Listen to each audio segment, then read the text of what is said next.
It's okay. Off your mind. It's okay. Off your mind. Chai!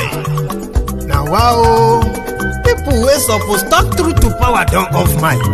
And if we talk, now 500,000 they go summer us call them hate speech. But fear not, Maiyegun don't come. Ingo torchlight every corner, nooks and cranny of all these bad people where they spoil our country.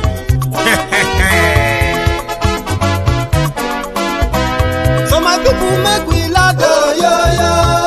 Maiyegun don't come, oh yo yo. My people make we shout, oh yo yo. Maiyegun don't come, oh yo yo. Maiyegun don't come, man of the masses, oh yo yo. Maiyegun don't come, oh yo yo. Maiyegun diary politico, oh yo yo. Maiyegun don't come, oh yo yo. This one not the off in mind, oh yo yo. Maiyegun don't come, oh yo yo. Can in the touchlight every corner, oh yo yo. Maiyegun don't come, oh yo yo. Okay, some people be they holla say they want the power. Chai, them be promise us say we go get light and power. Them hustle sote they can't get the power. But now they know they do anything with the power. Every day, dollar just they get the higher power. Over naira, see them talk say make we off mind. But thank God say Maiyegun don't come. So my people make you loud, oh yo yo. Maiyegun don't come, oh yo yo. My people make we shout, oh yo yo. Maiyegun don't come, oh yo yo. Maiyegun don't come, man of the masses, oh yo yo. Maiyegun don't come, oh yo yo. Maiyegun diary politico, oh yo yo. Maiyegun don't come, oh yo yo. This one not they off in mind, oh yo yo.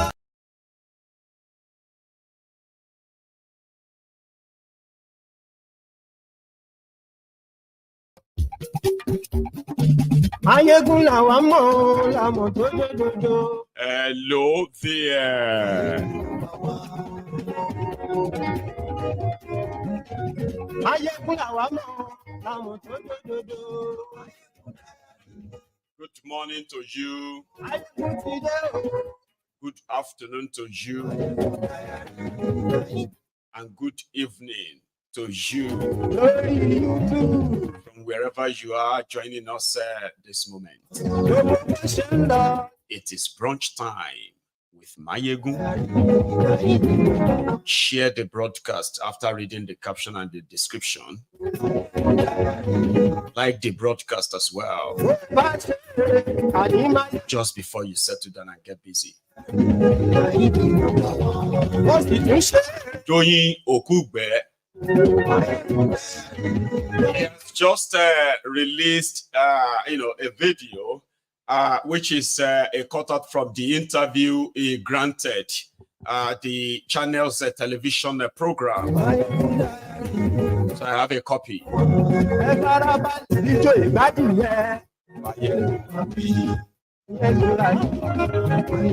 Doyin Okupe, was Goodluck Jonathan's special advisor. Then, when Goodluck Jonathan's time ended, Doyin Okupe became a friend of the EFCC for stealing. Then in 2023, Doyin Okupe became Peter Obi's campaign committee, presidential campaign committee chairman. Then he got caught up.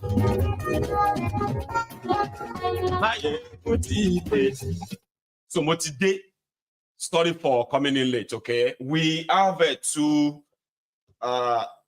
segments on the program this afternoon. So we will be continuing the reading of our White Malice, because we have other books that have also arrived, which I believe will keep us busy, catching up on the history that they probably would not be happy that some of this new generals, this younger generation are going to be interested now. And they are not just going to be interested in reading. They are going to be acting based on many of their discoveries. So yes, we will come back to that. That's the phase 2. So the first half an hour of this brunch time is going to be this blasphemy or blasphemous statement from Doyin Okupe. So last night, Doyin Okupe was on Channels Television, okay? And it was practically like the usual, where everyone is there to try and whitewash thiefnubu. I don't think anyone is by any chance to be surprised anymore, okay, by some of those who pretended to be with you or fighting for a new Nigeria in a corrupt contraption and a corrupt system like that of Nigeria. So some of them are already coming out of their shell now, and many of you felt like, I can't believe this. Oh my God. Anyway, Doyin, I think he likes to be called evangelist, I've been a doctor. But let's call him Okupe. It is easier that way. Was one of the first set of people that left with Peter Obi when they left PDP to go and join which party? Doyin Okupe was, in fact, one of the ringleaders of those who negotiated the Peter Obi movement to Labour Party. You see, while the whole thing started, gathering storm, I think they just pulled his card, the card of his compromise. He is a thief, okay, that is hibernating. He should be in prison. For some reason, he's been hibernating here and there, off and on from court, like Faulishe, right? Now, it was like a redemption for some of them. You see, when obedient, if you're obedient watching me right now, this is not an effort to make you feel bad about yourselves, okay? Because a lot of you actually knew all these guys. Or at the time, when all of you were having that rush, the rush for, yes, we can spirits, right? You considered even the confirmed criminals in Nigeria as allies, remember? And you considered their involvement in the effort to get rid of this criminal enterprise as a redemption for them. Doyin Okupe was one of them. So it didn't take long before they pulled the string and said, "So you are going too fast. So you are taking this thing serious."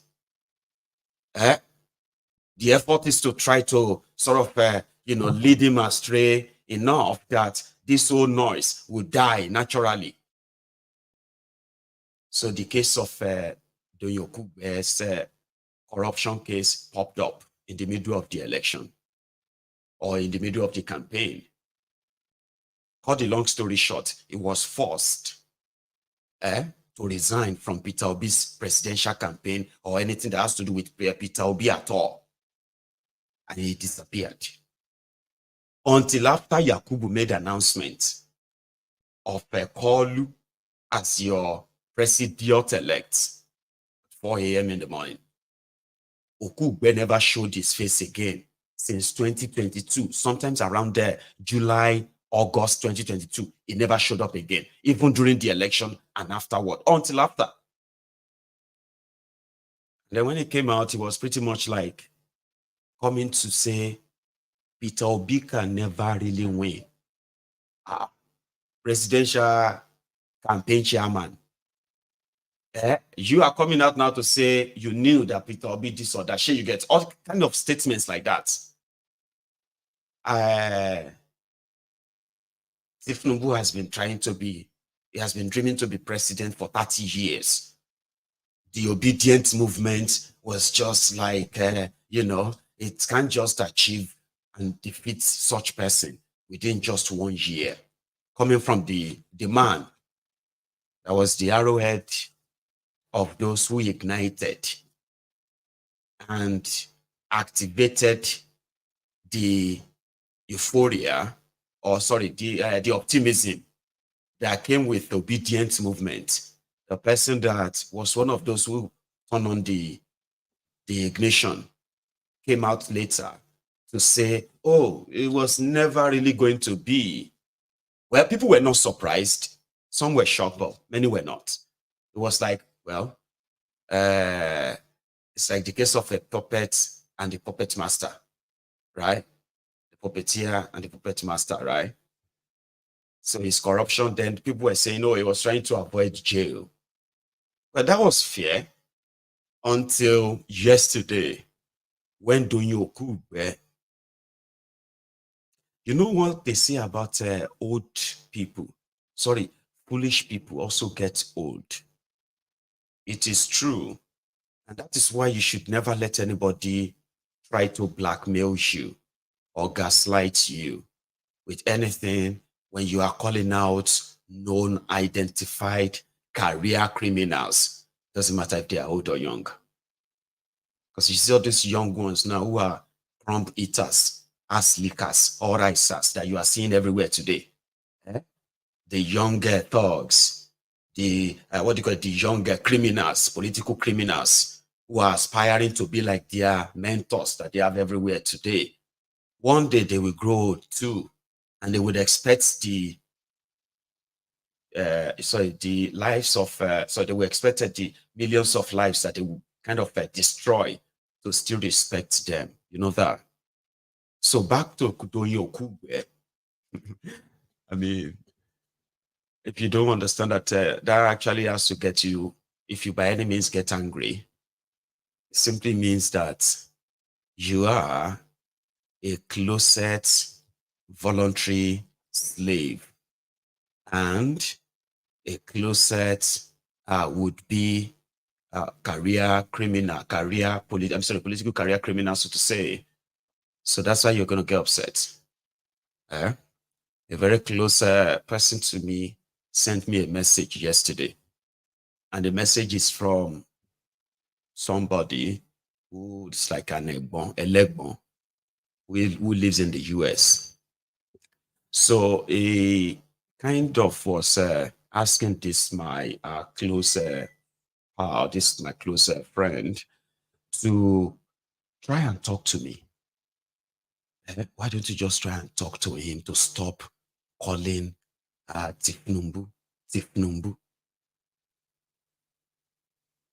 And that one responded that, well, sorry, I can't really tell him, but you can pick up the phone and call him and tell him yourself on his program.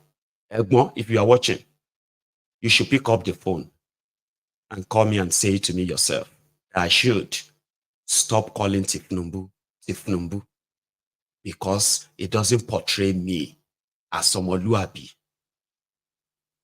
Egbon, your generation is the reason why we are here today. And one of the things that we have done, or we are trying to really do, is to remind all the young ones not to listen to people like you. Majority of you don't know that if you are in your 50s and you are in your 60s or you are in your 70s, you do not have any right to advise us anymore. I think it is time for some of you, the elderly ones, to understand it. And when I say advise us, I mean you do not have any right to gaslight or blackmail us into believing that somehow you earn any respect that will make us respect those who are responsible for the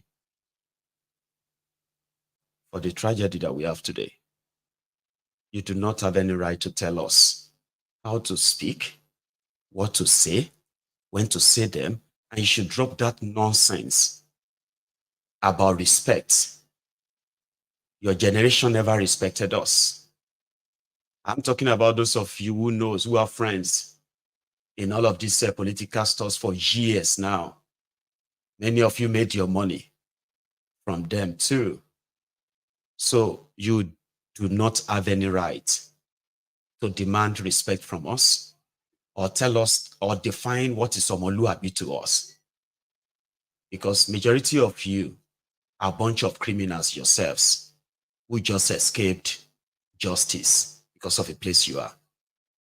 You told us, you the older generation, you told us that we must kind of be godly in our ways. We must be honest. We must avoid anything that is criminal. We must protect our names and the name of our families. But today, you are biased. You are baufos, agbaoshis. You are trying to tell us now that it is all right to be drug dealers, right? It's actually okay that we could skip schools and forge certificates and give ourselves any kind of academic title that we want. Is that what you are saying to us? Right? So what you are saying to us is that it is a good thing to feel comfortable in looting public fund and impoverishing the people in the process. As long as we can get away with it and share the money with some of you, that is the Omoluabi. That's not Omoluabi. And therefore, Egbon, if you can, pick up the phone, and I'll say this to you myself. Because people like you don't have any reason to advise us. You have no right to even tell us that we have no respect.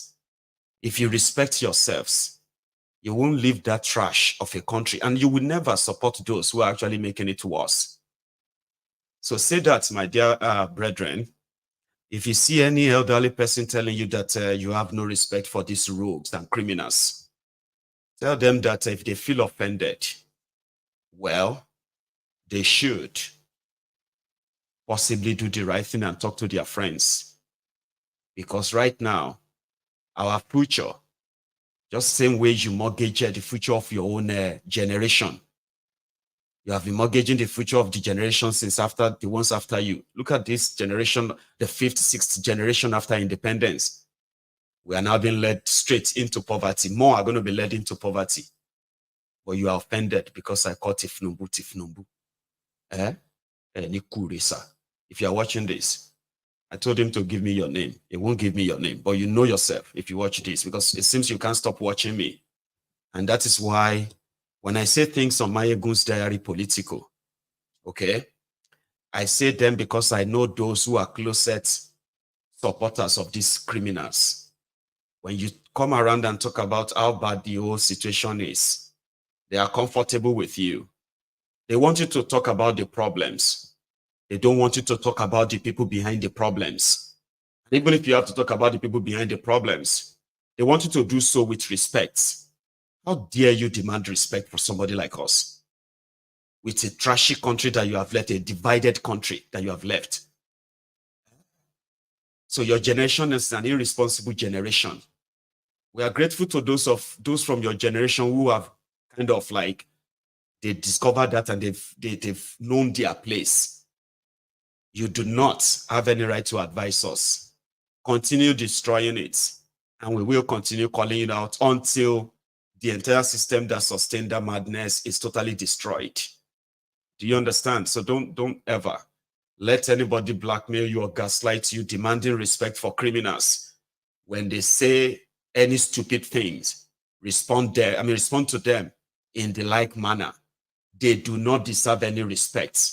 These are people who have no fear of God when it comes to, they said when a country that has their leaders, the leaders actually plan for the future generations.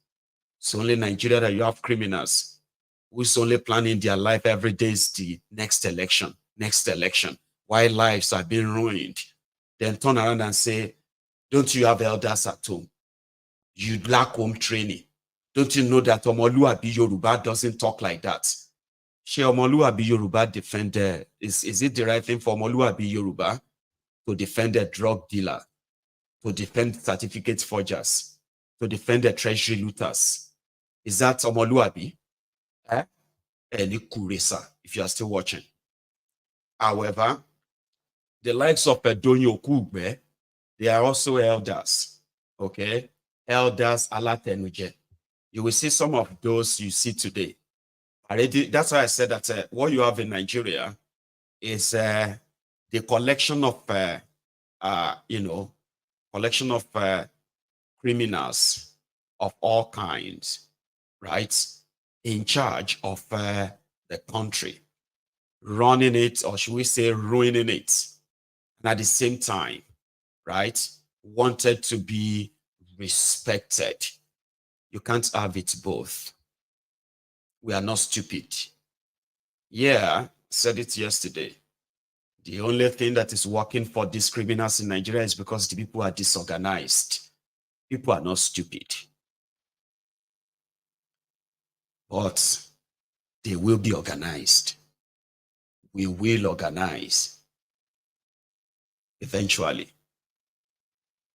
And then when people are organized, when they kind of put themselves together, they will put an end to all of this.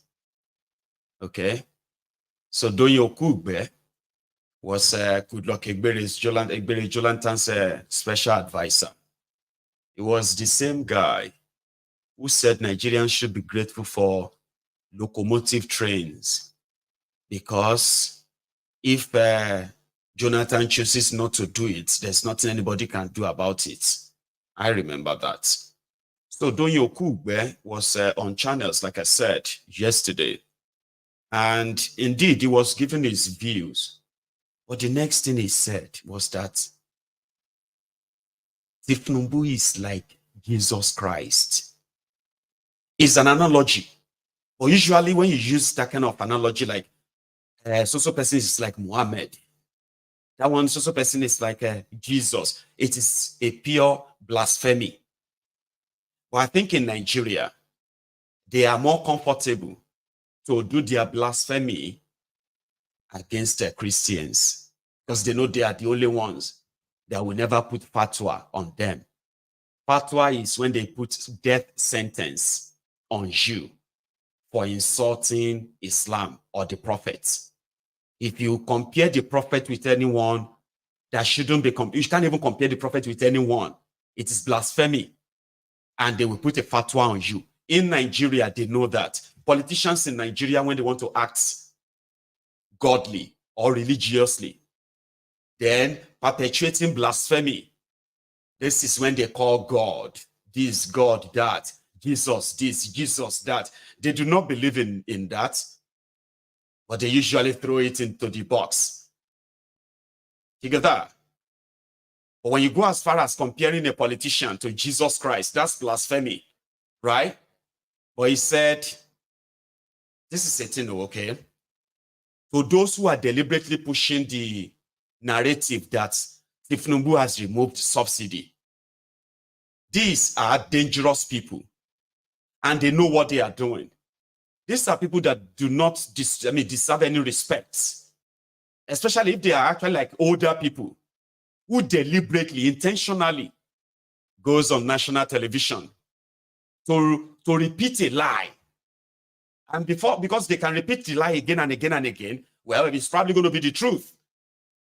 There are still some section of Nigeria that believes that thiefnubu has removed subsidy right now, including educated people who still believe that. And you know why?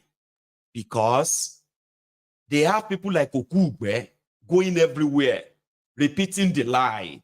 thiefnubu himself repeating the lie, but yet the available facts contradicts that. Do you know now that they said the transparency about Nigerian spending in the last 1 year has now dropped to over 86%? You know what that means? It means that thiefnubu and his gang, like they did in Lagos, they are only allowing Nigerians and the world to actually lay their hands on documents or available financial evidence of their spending and everything, right?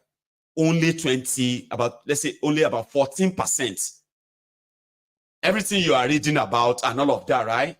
They have shielded them in secrecy. Okay? And since they won't let you have access to those documents, then you cannot hold them to, you can't really hold them to anything. That's what they have done in Lagos. You'll be hearing about the billions and trillions, But you'll be hearing about a project, this project, that. But you will never be able to lay your hand on the verified documents, okay, on that particular subject. Since you can't have it, even if you ask for the freedom of information, let me give you an example. Let's say they are doing Iyanopaja. No, not Iyanopaja. They are doing Oshodi to Orile. That's a long one, right? No, I'm looking for something shorter. Okay, they are doing Ilupeju bypass to Koka, okay, in Lagos. And it says it is just 2-kilometer road. And it's going to cost them, 2-kilometer road, it's going to cost them 15 billion. That means 7.5 billion per kilometer in the budget, Lagos State budget of 2021. Now, when you go and check the Lagos State budget of 2022, you will still see Ilupeju bypass to Koka. This time around, 25 billion. Maybe you can say, but we saw that this was budgeted for 15 billion last year. Here they didn't do it in it. They will tell you that they wrote it. I mean, they wrote it in that budget doesn't mean that they did it then. This is the time they want to do it. But guess what? You will know that they have paid out that 15 billion last year. Okay? And they're about to pay 25 billion naira out this year on the same road, though. But you will not be able to, they won't release the, their audited statement, except the one they do themselves. They will go and do editing themselves, doctor, and release that. But when you ask for the freedom of information to release the procurement information from the procurement team, you will never get anything back. Now they have transferred that to Abuja now. Very soon now, you know what they call in Ijebu? They say na etiba yo ni obìnrin ma fi ngbo ohun oro. They say na here woman they take here the sound of oro. Okay, which means woman cannot see oro face to face. So you'll be hearing billions, trillions, billions, trillions, and you'll be seeing duplicated project like that. Transparency will become zero. For now, transparency in Abuja has reduced to 14% under thiefnubu. So that is why educated people who saw the warning of IMF that despite the fact that thiefnubu removed subsidy and the price of petroleum jumped to what it is now, 2 months after he announced that, they've been paying it again. In fact, this time around, they are paying more than double what Bokwari was paying. That fact, that evidence is out there. thiefnubu is borrowing money, subsidizing dollars for supposed oil marketers. Who are the oil marketers? It's NNPC Nigeria. So Okugbe went on the TV to tell Nigerians that for 20 years, successive governments in Nigeria, they have attempted to remove subsidy, but they've not succeeded, except thiefnubu. That the reason why all of you are hating him now is because he did what nobody wanted to do. According to him, Okugbe said, it is like the time when God was asking the angels who was going to go to the earth and die for the sins of man. And all of the angels, they were running away. They were running away. Only Jesus offered and volunteered to come and die. That is exactly what thiefnubu has done for you. But you won't understand. Isn't that blasphemy? I'm not religious, but is that not blasphemy? If you think I am lying, then maybe you should listen. No administration in Nigeria has ever beaten the bullet that Bola Tinubu beat. Nobody. Because for the past 20 years, everybody has been dodging the ball, dodging the bullet. The issue of fuel subsidy during campaign, everybody agreed that it must go. It was wasteful spending, you know? And they say that Bola Tinubu, without thinking, on the day of inauguration, he announced it. If he did not announce it, he would never have been able to do it. Because if he says, we're going to remove fuel subsidy, but we're going to do it, if he didn't on that day, he would never have been able to do it, and he would have been forced by labor, by media, by opposition, by students, and all sort of people, and, you know, with the fear of the hardship and the pain we are going to go through and all that, he would never have been able to do it. And yet somebody, you know, is like, I always, you know, I'm an evangelist now, I must say, this in heaven, when God was saying, who is going to go for us? You know, that is somebody has to come and be crucified for the world. And Jesus Christ said, send me. That's what Bola Tinubu has done. He has sent himself into this quagmire, into this doldrum, into this financial and economic disaster that was on ground before he came. He's just trying to find his way out. Do you understand my point? When Jesus came down, he died and he rose. He was able to conquer death. That's savior of the world. Yes. Bola Tinubu is not savior of the world. Do you think that he will be able to rise? Do you think he will be able? I'm talking about Mr. President Tinubu right now. Do you think he will make it out of this? Let me share an example. Let me tell you, I know people are going to say I'm saying something. There's nothing wrong in saying something nice about somebody you know. Let me tell you something I've not shared before. And it's not even surprising. On the 21st of March in 2022, I put up, I was at that time running for president myself on the PDP, if you remember. And I said, if Bola Tinubu wins, I never gave him a chance. If Bola Tinubu wins the primaries, that he will do well. And that he was perhaps going to be the second best person to me. That's what I said. But you know, that's because I know. I don't know if it's just me. It looked sort of like a shrunk. And he looks sick as well. Now, he could have said anything. Like, go there, it won't be the first. Go there, say all the nice things about thiefnubu, repeat the lies, you know, and all of that stuff. And then, yeah. But why would you compare him to Jesus Christ? Like, man, me now. I know people say it is like a figure of speech and all of that stuff. But now. So now back to another way they are consoling themselves. Let us tell ourselves, Peter Obi said he's going to remove subsidy. Atiku said he's going to remove subsidy. Why is everybody now complaining? If it was Atiku now, he would remove it. If it was Obina, he would remove it. You see this one, is called reverse psychology. Sure you get now. Reverse psychology is to say, instead of saying, Omo, Abala error, at a misjudge, man. The mistake. I actually thought, even though it was obvious that this guy has nothing to offer, I actually thought that maybe I should, I mean, you know, with the right people around him, he would do better. But now, Omo bad disaster, instead of admitting, no, they don't want to admit. Okay, instead of saying thiefnubu has failed, though, they will say, well, what would Obi do better? What is Obi going to do differently? Waiting at Atiku could go do differently. Is it not the same thing? Baba, leave Atiku, leave Obi. Okay? Face this one. This is Melokon, the one that told Edo, all the so-called Yahoo boy, that he's going to start, they will begin to make chips. Have you forgotten that? Turn the so-called Yahoo boys to experts in manufacturing and creation of chips that intercept an organ. Did you get that?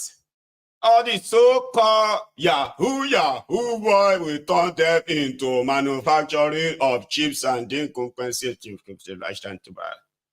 I swear that was what he said the last one. You would never understand what the last thing he said there, right? Edo Yahoo boy. Turn the so-called Yahoo boys to experts in manufacturing and creation of chips that intercept an organ. Did you hear that? turn the so-called Yahoo boy into manufacturer of chips and simple cosmetic person. Anyway, so just a bit of a touch, okay? Obi said he would remove subsidy, right? And it is going to be in phase and phases. Okay, first, he would like to know where the money is actually going, right? Then cut it down by half and use that on you, the robbed Nigerians. Invest in your refineries and make few of them or as many of them as possible to start working. Then finally, it will remove the subsidy. The last 50%. thiefnubu said there is no budget for subsidy. The subsidy is gone. And your entire economy took a 360-degree turn. Okay? So, the likes of Okupe, right, who probably because of the compromise on him, right, would blaspheme against Jesus, okay, at will. He did it 9 years ago too, in case if you need to remember. This was Okupe 9 years ago when he called Goodluck Jonathan Jesus Christ too. There are political issues, people do not understand what this particular president, the body of this president is bearing. It's like Jesus Christ is bearing the body of everybody. We're running out of time, but that was Okupe in 2015. See, you people don't understand the burden that this president is carrying.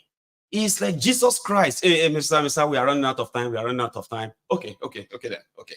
If they give him another 2 minutes, he will repeat the same thing he just said about thiefnubu yesterday. I like it, thiefnubu, the drug dealer, heroin trafficker, certificate forger, treasury looter, is compared to Jesus Christ. Jesus Christ.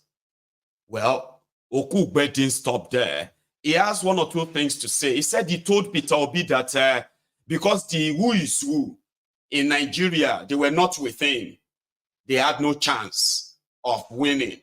So seeing him with Atiku is fine, but he doesn't think that is for any reason useful anymore. It is too late for any merger or alliance, something like that. But listen to this part. It's all this gallivanting. It's not going to get it. It will make you relevant. It will make you known, but it's not going to get you votes. When Awolowo lost the presidential election, he was known all over Nigeria. In every nook and cranny of northern Nigeria, my father was part of the Awolowo thing. They told me that they were there. They went there with bicycles, with mattresses, with all sorts of things. But when the elections results were read, it was MPC 1,000. Action Group Bakodaya. That is not one. So, that is not the issue. Nobody can become president of Nigeria by just, rough riding over people. No. Nigerian presidents have been involved in about 3 or so, how they emerge. It's by negotiations and stakeholder participation. And that is the truth. There was a time in this country, at least I know about 2 times, that only 5 people, whether you like it or not, this is what we know and we hold to be true, decided who the president of Nigeria was going to be. Only 5 people. And we know them, we see them, we work with them. Things are changing now, but still stakeholders must be taken care of. At the height of our acceptability, when I was working with Peter, it was as if we have taken over the entire country. Even people in APC and PDP surreptitiously contacted or doing, you people are doing well, don't forget me. I'm telling you, senior people, but I was not fooled. I called Peter and, it's on my phone. I have the message here. I said, Peter, we're doing very well, but this is not going to win us the election. I said, because less than 10% of the Nigerian stakeholders are with us. We can't win. And if we win, they will take it. Because, you know, the stakeholders are the Nigerian elites, the judiciary, the soldier, the businessmen.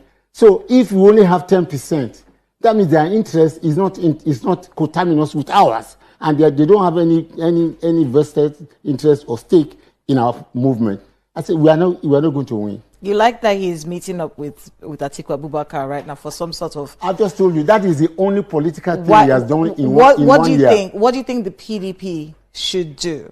Should he take him back? I can't tell PDP what to do. What do you think would give Peter Obi victory in 2027 if he wants to be president? Joining the PDP only enhances his chances. I've just told you, becoming the Nigerian president is more than chance enhancement. It is much more than that. There are a lot of issues. I mean, somebody says, should Tinubu be afraid? If Tinubu knows his own, if I was Tinubu, let Obi join PDP and join NPP and put everything together. They cannot defeat me. It's not possible. I'm the president. It's not going to happen. You know, if you know what you're doing. You don't think he's going to be able to win the elections, even in 2027? I'm not saying that. I'm not God. Only God can say that. You know, but I'm just saying, I'm just laying the grounds. Based on the grounds that it's impossible? You know, if, for instance, I mean, the best thing that can happen to Obi is for him to be the presidential candidate of PDP. All right? And then maybe he picks his VP from the north. That is the best, quintessentially most enormous thing that can happen. That does not guarantee victory. Nuisance Lele. Nuisance Lele. Now, dissecting what he said, okay, it is like an indictment to say, oh, all of you who are thinking you are important, you are citizen, oh, you are going to choose your leader, you are just deceiving yourselves. Only 5 people will decide who will become the president of Nigeria. It is always like that. If only 10% of the stakeholders are with us, we cannot win. Peter, you cannot win. Elders in here, our elders, Nigeria, and look at the man that can win. The one that has all of the stakeholders on his side, but not the voters. So the one that has the voters on his side cannot win because he has no stakeholders on his side. By the way, what is wrong with Doyin Okupe there now? Like, it looks like it's old age, or is that a man already like, I don't know, like he looks sick. Except if he's just recovering from a very, really looks sick. Because if you look at Doyin in 2015, that was 9 years ago. This one that I showed you earlier. Again, there are political issues. There are political, look. That was 9 years ago. Look at his face, right? Then look at him now. All this gallivanting. It's not going to get it. It will make you relevant. It will make you known, but it's not going to get you votes. But that's some level of changes there. I wish him what he wishes himself. All right. So there are people who decide who will become president, not your vote, not your all this and yeah. And you still want to be part of that? No. Then you cannot be the president of Nigeria without recognizing the criminal structure that Obi said must be destroyed. So it's going to need the criminal structure. It's not just your vote. Your vote is pretty much like secondary, or more like irrelevant, or pretty much like just a validation. Now people, they decide who will become what. In a contraption, they said, now your country. Now I'm not saying you should take his word for it too. But it is kind of right. It is just to show to you, okay, what you are up against whenever you say a new Nigeria is possible. The more things changes, the more they remain the same. You know that. Listen to call from his meeting 2 days ago. Still, I told you I have a copy of this. Then after this, I'm going to, I'm coming. Is with Gary. I saw you in Jigawa talking about weeds and all of that on TV.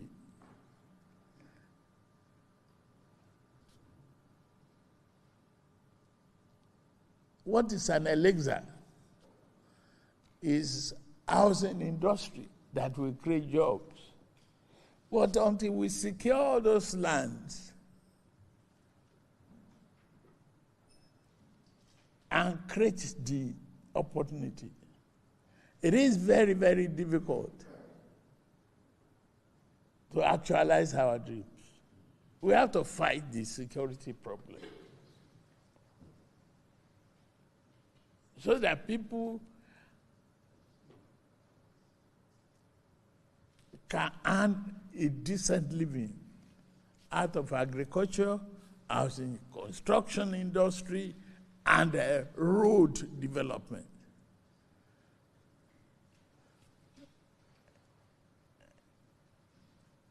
Dear brothers and sisters, yes, I am in charge here today, but you are running a constitutional democracy. I will put to you to summon the governors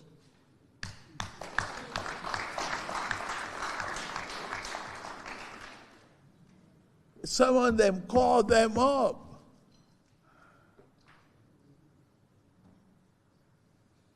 I'm doing my best to improve the revenue of the country and giving them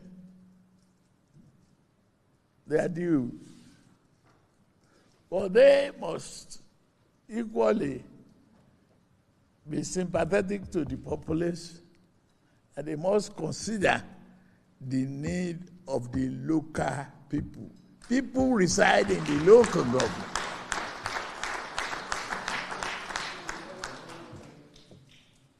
People are in the local community.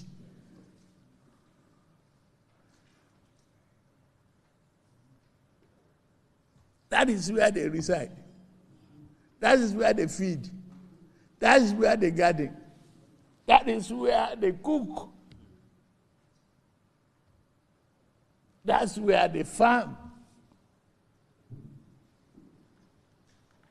If the local government are not free, and leaders don't hang on to the number. We have 774 local government. It's just a number. Is it effective? Is it reaching the real people?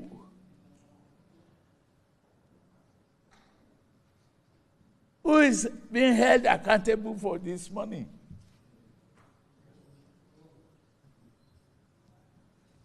Maybe we should look and recalibrate. One version that was good 4 years ago might not be good today.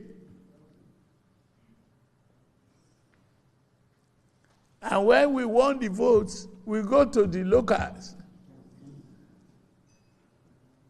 When we get the vote, we move to Abuja.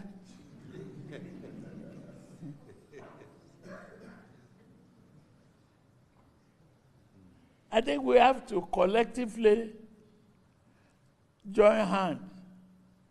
I need for you to get us a committee of people that can really embark on the campaign for our value to change.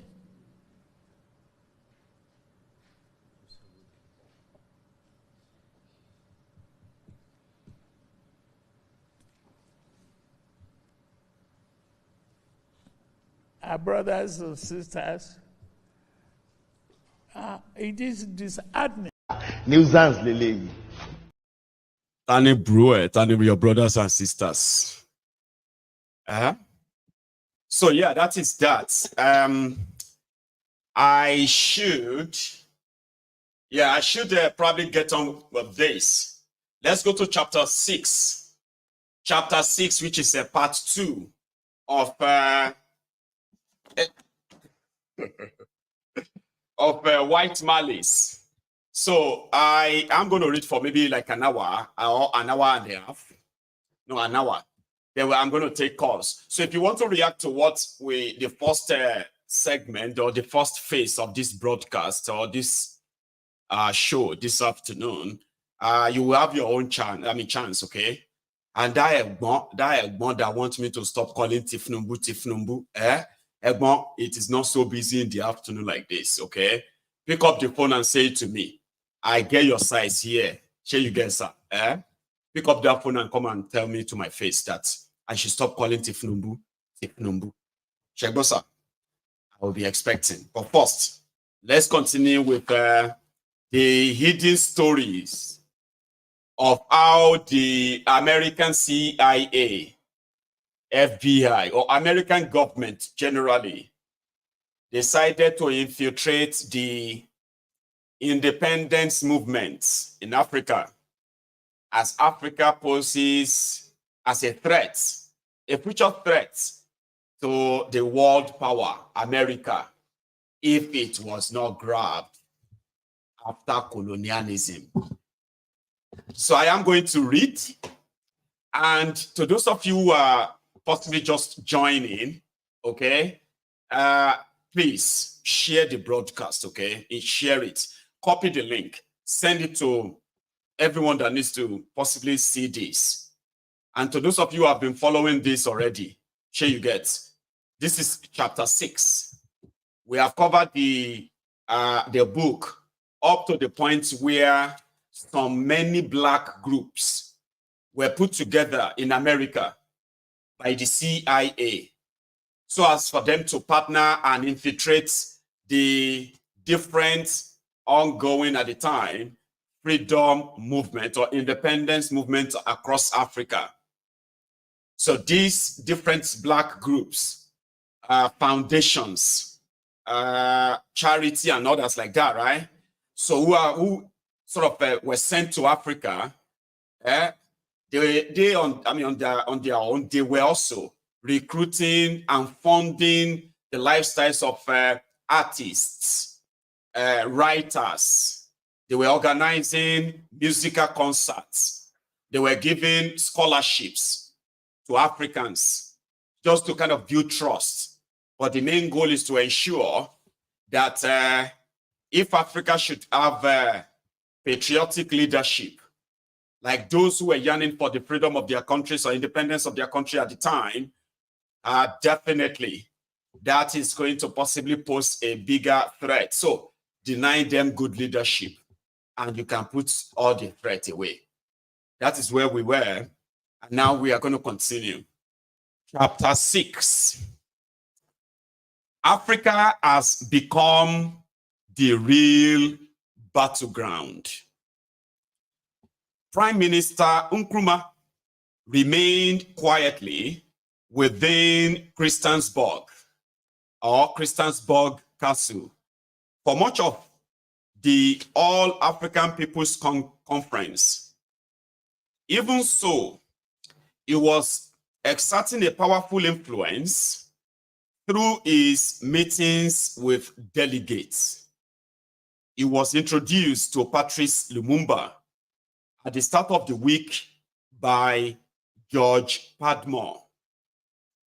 Nkrumah had a strong sense of the significance of this meeting and wanted a photograph taken to record the event. I was waiting at Nkrumah's headquarters, recorded George Ausa, a delegate from the American Committee on Africa, when someone asked if the photographer was present. Apparently, it was not. But I had my camera on my shoulder and I offered to take the picture that Nkrumah wanted taken with himself and Lumumba. From that moment on, the two men took to each other and Nkrumah spent more time with Lumumba than with any other delegate. It was not an obvious partnership. they did not have a shared language. And Nkrumah, less than a year away from 50, was 15 years older than Lumumba. But they were similar in spirit. They were both hardworking, disciplined, and purposeful. Like Nkrumah, Lumumba was not a drinker and smoked rarely. And again, like Nkrumah, he had a sharp sense of humor and laughed loudly with a spontaneity. Lumumba had not had the opportunity to go to university, unlike Nkrumah, but he loved to read and study. According to a close friend, the shelves of his very small room swelled with books which themselves were filled with annotations indicative of his thirst for education. Nkrumah liked and admired Lumumba. He was also supportive of Lumumba's strong commitment to the development of the Congo as a multi-ethnic state, which mirrored his own commitment to non-tribalism. But his primary motive for befriending the younger man was his conviction that the Belgian Congo would be at the center of the Pan-Africanist struggle for the freedom of Africa. Before going to Accra, Lumumba had been wholly unknown outside the Belgian Congo. The movement National Congolese, MNC, had been set up just 2 months before the AAPC in October 1958 and was unknown to the conference and the conference planning committee. The committee had sent an official invitation to Joseph Kasavubu, an established Congolese politician. The stocky Kasavubu was the leader of the political party known as the ABACO, the Alliance des Bakongo, which had been founded in 1950, principally to promote the language of the Congo people, but had evolved into a determined opponent of Belgian colonial rule. The plan for Lumumba to attend the Accra conference had been last minute and almost accidental. A team representing the Pan-African Freedom Movement of East and Central Africa, PAFMECA, including Tom Mboya, A.R. Muhammad Babu, and Kanyama Kiume, were on their way to Accra in October 1958 when their plane made a stopover in Leopoldville. While there, a staff member at the hotel where they were staying, who spoke Kiswahili, took them to meet Lumumba. They were impressed by him and determined to bring him to Accra, together with fellow members of the MNC, Gaston Diomi and Joseph Ngalua. Funds were provided by PAFMECA. That's the PAFMECA, PAFMECA, and also through the assistance of Bill Sutherland, an American pacifist who had been living in Ghana since 1953. Sutherland informed a fellow peace activist, the Belgian John Van Lede, who helped with funds and logistics. Van Lede was to become a loyal friend to Lumumba. Give me a sec. Let me know if the reading is still all right. Okay. So as to make sure that I am not going too fast and not out of tune, so to say. Anyway, thank you so much once again. Please, if you are joining us at this moment, please share the broadcast, okay? We've had the first phase of the broadcast done, and that is what the title, the writer of the show itself says. Here is the second phase. with our history reading. So I am going to open the line at some point, okay? But for now, share the broadcast. When Kasavubu arrived at Leopold Vian's Undijili Airport en route to Accra, he was not allowed to proceed. The Customs Service told him that his inoculation certificates were not in order. Evidently, a strategy to prevent him from attending the conference. The Belgian government of the Congo had been furious about a powerful speech given earlier by Kasavubu, criticizing colonial rule. But Lumumba and his fellow members of the MNC were allowed to go. The colonial administration of the Congo had been opposed to allowing anyone to go to Accra, but on advice from Brussels, Hendrik Cornelis, the Governor General, gave permission. In any case, Cornelis had no reason to suspect that Lumumba would be a troublemaker, for he knew nothing about him. From the point of view of Lumumba and the MNC, it was a huge advantage that Kasavubu was forced to remain behind. For if he had attended the conference, it would have been far more difficult for Lumumba to assert himself and his new party as the voice of the Congolese people. Up to this point, Nkrumah's link with the Belgian Congo had been Kasavubu, and Ghana, wishing to support the Congolese struggle for freedom, had been sending funds to the Abaco. But now, as Nkrumah recorded later, Ghana's support for the Congo took a new turn with the consolidation of the new and more dynamic party, the Mouvement National Congolese, led by Patrice Lumumba. This was a new kind of political party in the Congo because, as indicated by its name, it sought to strike a national chord and to resist regional separation. Up to that time, political parties like the Abaco had represented local interests.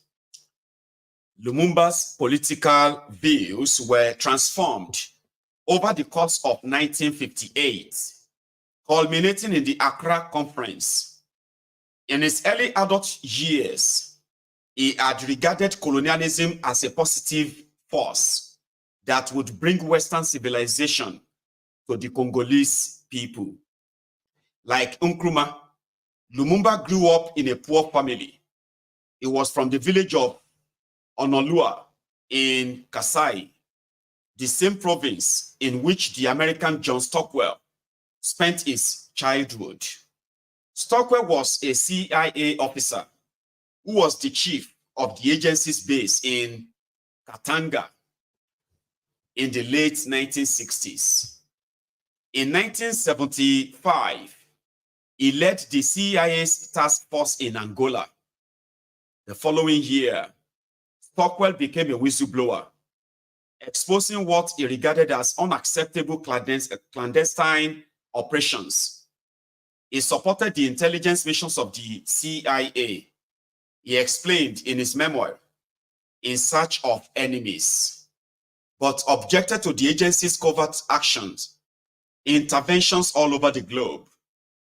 Faced with a choice between my loyalty to the CIA or my responsibilities to the United States Constitution, he wrote, I chose the latter.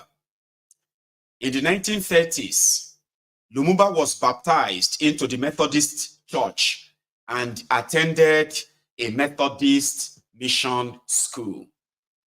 While Stockwell, the son of an American Presbyterian engineer, attended the Presbyterian school in the same province. The two church communities overlapped, writes Stockwell. Lumumba, he adds, was a member of the missionary community in which my parents had spent most of their adult lives, and in which I grew up. Lumumba continued his primary education at a Catholic mission school and then took a post as a clerk. He worked hard to educate himself and to qualify as a volu, a Belgian term meaning evolve, which was used to specify Africans who were seen to be civilized and capable of sharing in European society. I once asked my parents what this meant, said Doyin Lumumba, Patrice's daughter. It was a deeply humiliating process. You would be given a test. Someone will come to the house and see if you had an inside toilet, if your children wore pajamas, if you ate with a knife and fork. Only then would you be given the accreditation, evolue. The accreditation qualified Lumumba to join the tiny elite of Congolese who were given special privileges, such as being allowed to enter cafes reserved for Europeans and to take up some skilled positions. Alongside his ambition to be an evolu, however, Lumumba had a keen sense of the injustice that supported the Belgian colony. This sense grew powerfully after a visit in 1947 to Brazzaville, the capital of French Equatorial Africa, a federation of French colonial territories. Lumumba had taken the ferry across the deep Congo River to Brazzaville, which directly faced the Belgian Congo's capital of Leopoldville. Walking around Brazzaville in the baking heat, he became thirsty and lingered near a bar. He then stopped near a hedge which separated the avenue from the bar. But he did not enter because only whites were seated at the tables in the garden. If he dared to enter a similar cafe in the Belgian Congo, he would have been severely punished. But a white woman invited him into the garden and told him to sit where he liked. This terrified Lumumba. Patrice's throat tightened, recorded Lumumba's friend, Pierre Clement, into what trap had he fallen. He became increasingly concerned when the owner of the bar herself brought him a glass of water. And not just any glass of water, but a glass of mineral water. Patrice was very uneasy, added Clement. He managed to pay for the drink and left as quickly as possible without having swallowed a drop of it. But he saw that the racial practices in the French colony were different from those in the Belgian colony on his own side of the river.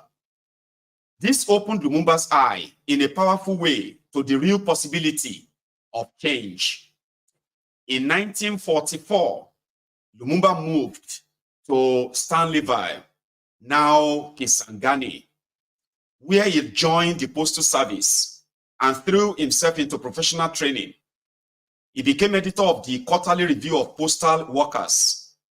He put considerable energy into the association of evoluers in the city and became increasingly involved in politics.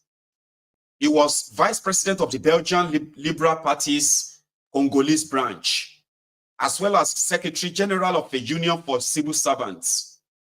Lumumba remained committed to his vocation as a dedicated autodidact.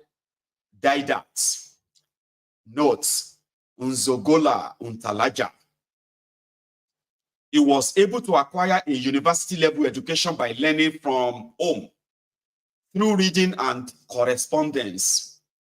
He married Pauline Opango Onosamba in 1951, with whom he had 4 children: Patrice, Julien, Roland, and Mary Christine, who died within a few months.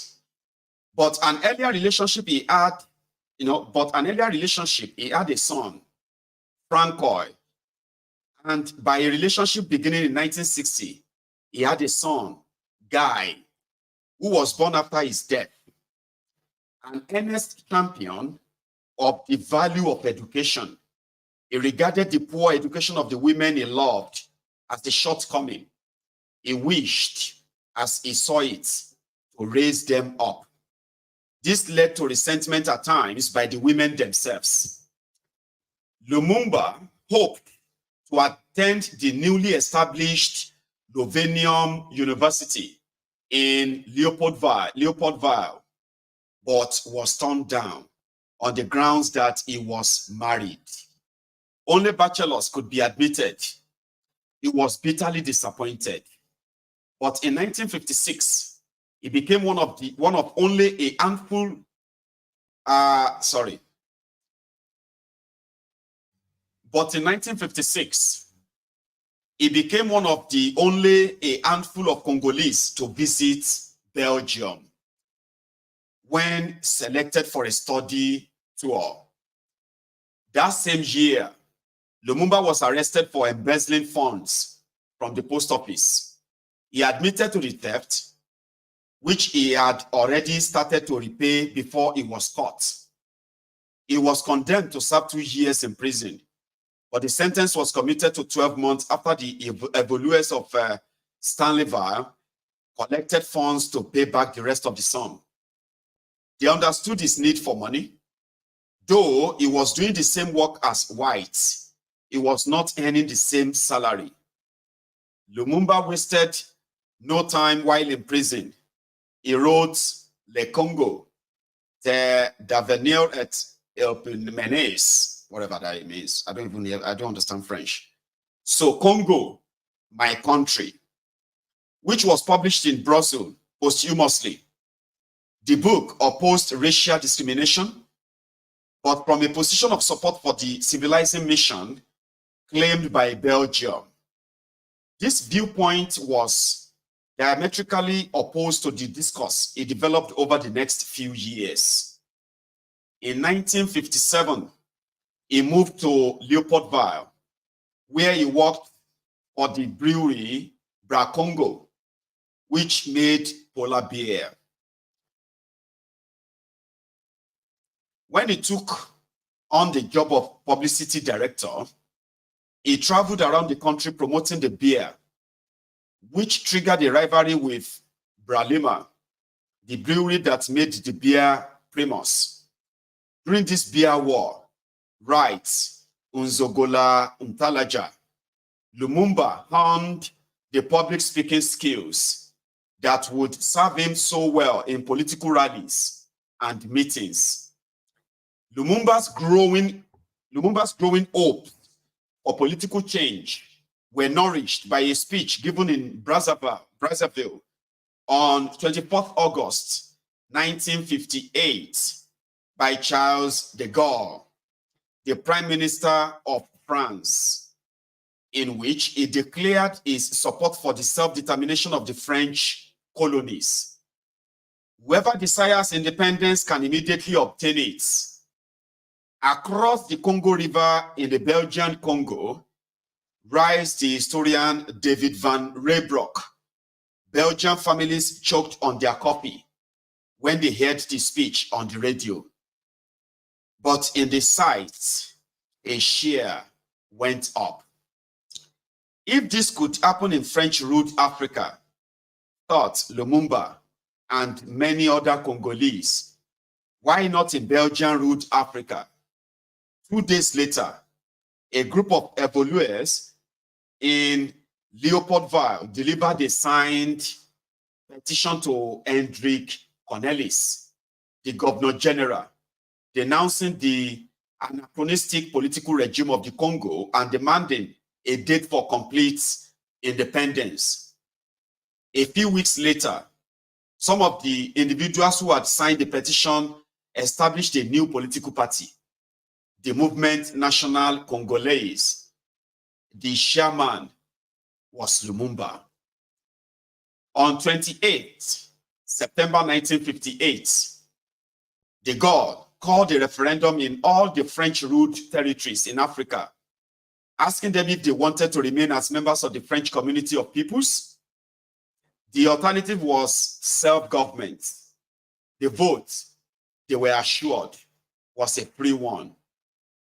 Lumumba believed that the God spoke in good faith. He was therefore appalled by the reaction of the French when Guinea voted against remaining in the French community and in favor of self-government. The only French colony in Africa to do so. The colony became an independent state on 2nd October 1958. French nationals living in Guinea, enraged, withdrew en masse, since few members of the Guinean population had been trained in the skills necessary to run the country. Guinea was left without administrators and technicians. It also lacked necessary equipment, since the French took away every piece of equipment they could possibly carry, including typewriters.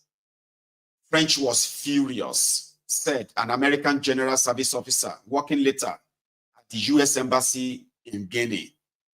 He wrote, "They pulled out all of their people. They ripped out the electrical wires for the street lighting, for the apartment buildings and offices, broke the generators of the local hospital, tore up the streets. I mean, everything you can think of, they did. It was horrible. They broke the elevator to the one skyscraper, which was just mean and vicious. And it was ugly. And the country had not been able to overcome that. It was readily apparent. I mean, holes in the streets, broken down lights. They broke things and the cranes. I mean, you just name it. They broke it. I mean, they were determined to teach that country a lesson. And they did. It was a savage response to the referendum slogan of the first president of Guinea, Ahmed Sékou Touré. Guinea prefers poverty in freedom to riches in slavery. Sékou Touré was faced with a colossal challenge. Nkrumah invited him to Accra in November 1958 for discussions to find a way forward. Touré returned to Conakry, Guinea's capital, strengthened by an agreement of unity with Ghana and a loan equivalent to $28 million US. There was overwhelming sympathy for Guinea among the AAPC delegates. And while the conference was in session, Ghana's parliament approved a formal union between the two countries. This was a complex arrangement. Guinea was in the Franc zone, and its official language was French, whereas Ghana was in the Sterling area, and its official language was English. Still, Nkrumah and Touré were determined to build a Pan-African community, despite the obstacles left by colonialism. Nkrumah took notice of Lumumba at the All-African People's Conference, but it was not only Ghana's Prime Minister who noticed Lumumba, so too did the CIA. Lumumba was on his guard against spies working for the Belgian Congo colonial government. En route to Accra, he and his fellow members of the MNC were concerned to see a fourth Congolese man on their flight to Accra, one who spoke English. They suspected he was a spy from the Soreti and kept well away from him. It did not occur to Lumumba to suspect anyone who was neither Congolese nor Belgian. So when a friendly French speaker approached him after his arrival and offered to act as his informal interpreter, he accepted the offer gracefully. Lumumba did not speak English and was eager to understand as much as possible and to communicate with the other delegates. Many years later, Nkrumah learned that Lumumba's interpreter at the AAPC was a CIA agent. The interpreter facilitated a friendly introduction between Lumumba and the Americans at the conference. According to Thomas Kanza, a Congolese graduate of Louvain University in Belgium and of Harvard University in the US. Even at the meeting between Lumumba and Nkrumah, said Kanza, many years later, the American was translating and also at the meeting with the Soviets. There, he appeared to be French because they were speaking in French. And for him to be accepted as an interpreter, he couldn't say he was an American. In Kanza's judgment, Lumumba may have told the interpreter more than was advisable. In private meetings with people from Western and Eastern countries alike, explained Kanza, Lumumba vented his anti-colonialist and anti-Belgian feelings in a way he had never been able to express to his Belgian friends. Kanza could not record the name of the interpreter.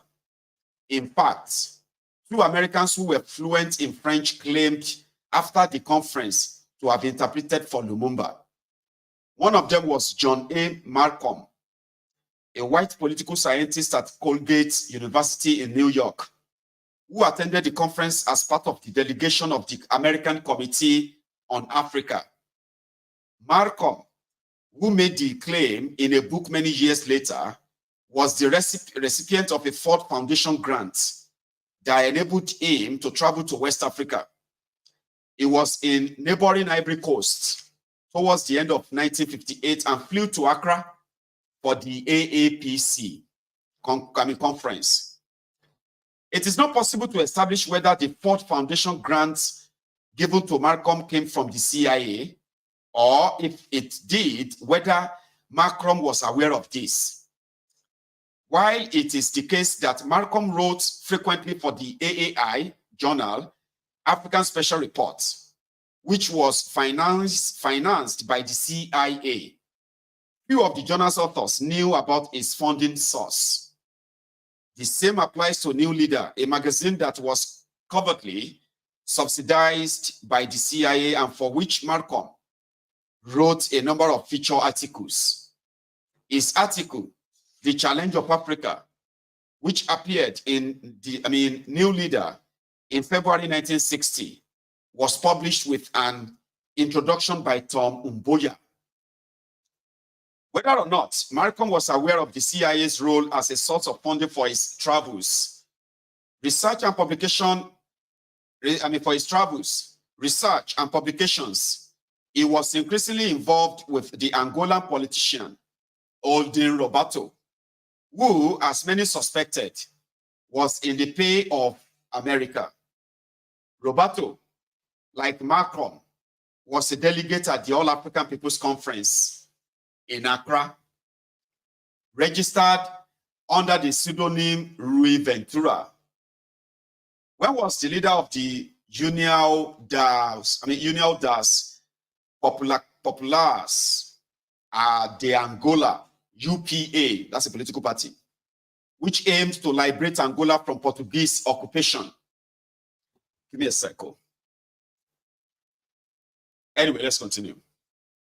A country summary produced in the late 1960s by the State Department's Bureau of Intelligence and Research, INR, noted that the CIA has had a relationship with Roberto. Oh, give me a sec. I have a fly in here.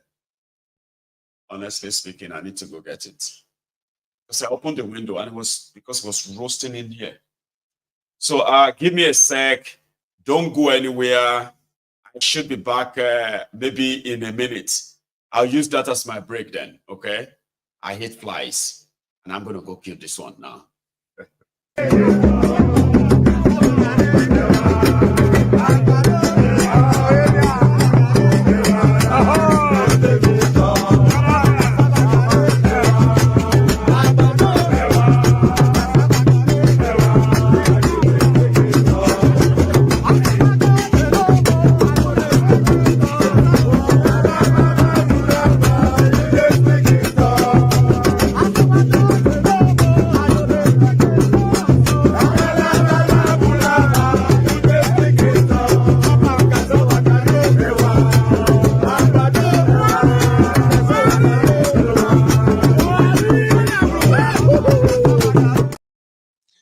So I got out now. Honestly speaking, I hate flies, right? They are like very annoying. So if I could just get them like that, so I'll do it. And I just did. So thank you so much for that. And sorry for that interruption, by the way. My office is roasting and I had to keep the windows opened so that I can at least, yes. So let us continue, please. So we have George Padmore was deeply suspicious of Roberto with his sharp, experienced eye. Observed the Ghanaian journalist Cameron Dodu. Padmore easily saw through guys like Roberto, who, despite their rhetoric, had a penchant for fine clothes and designer dark glasses. The other man who claimed to have translated for Lumumba at the AAPC was a white American trade unionist named Irving Brown, who held a senior position in the American Federation of Labor and Congress of Industrial Organization, AFL-CIO.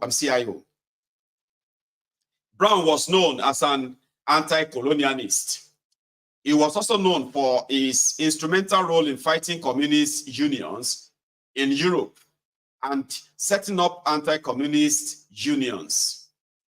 He stated in an interview with the historian Richard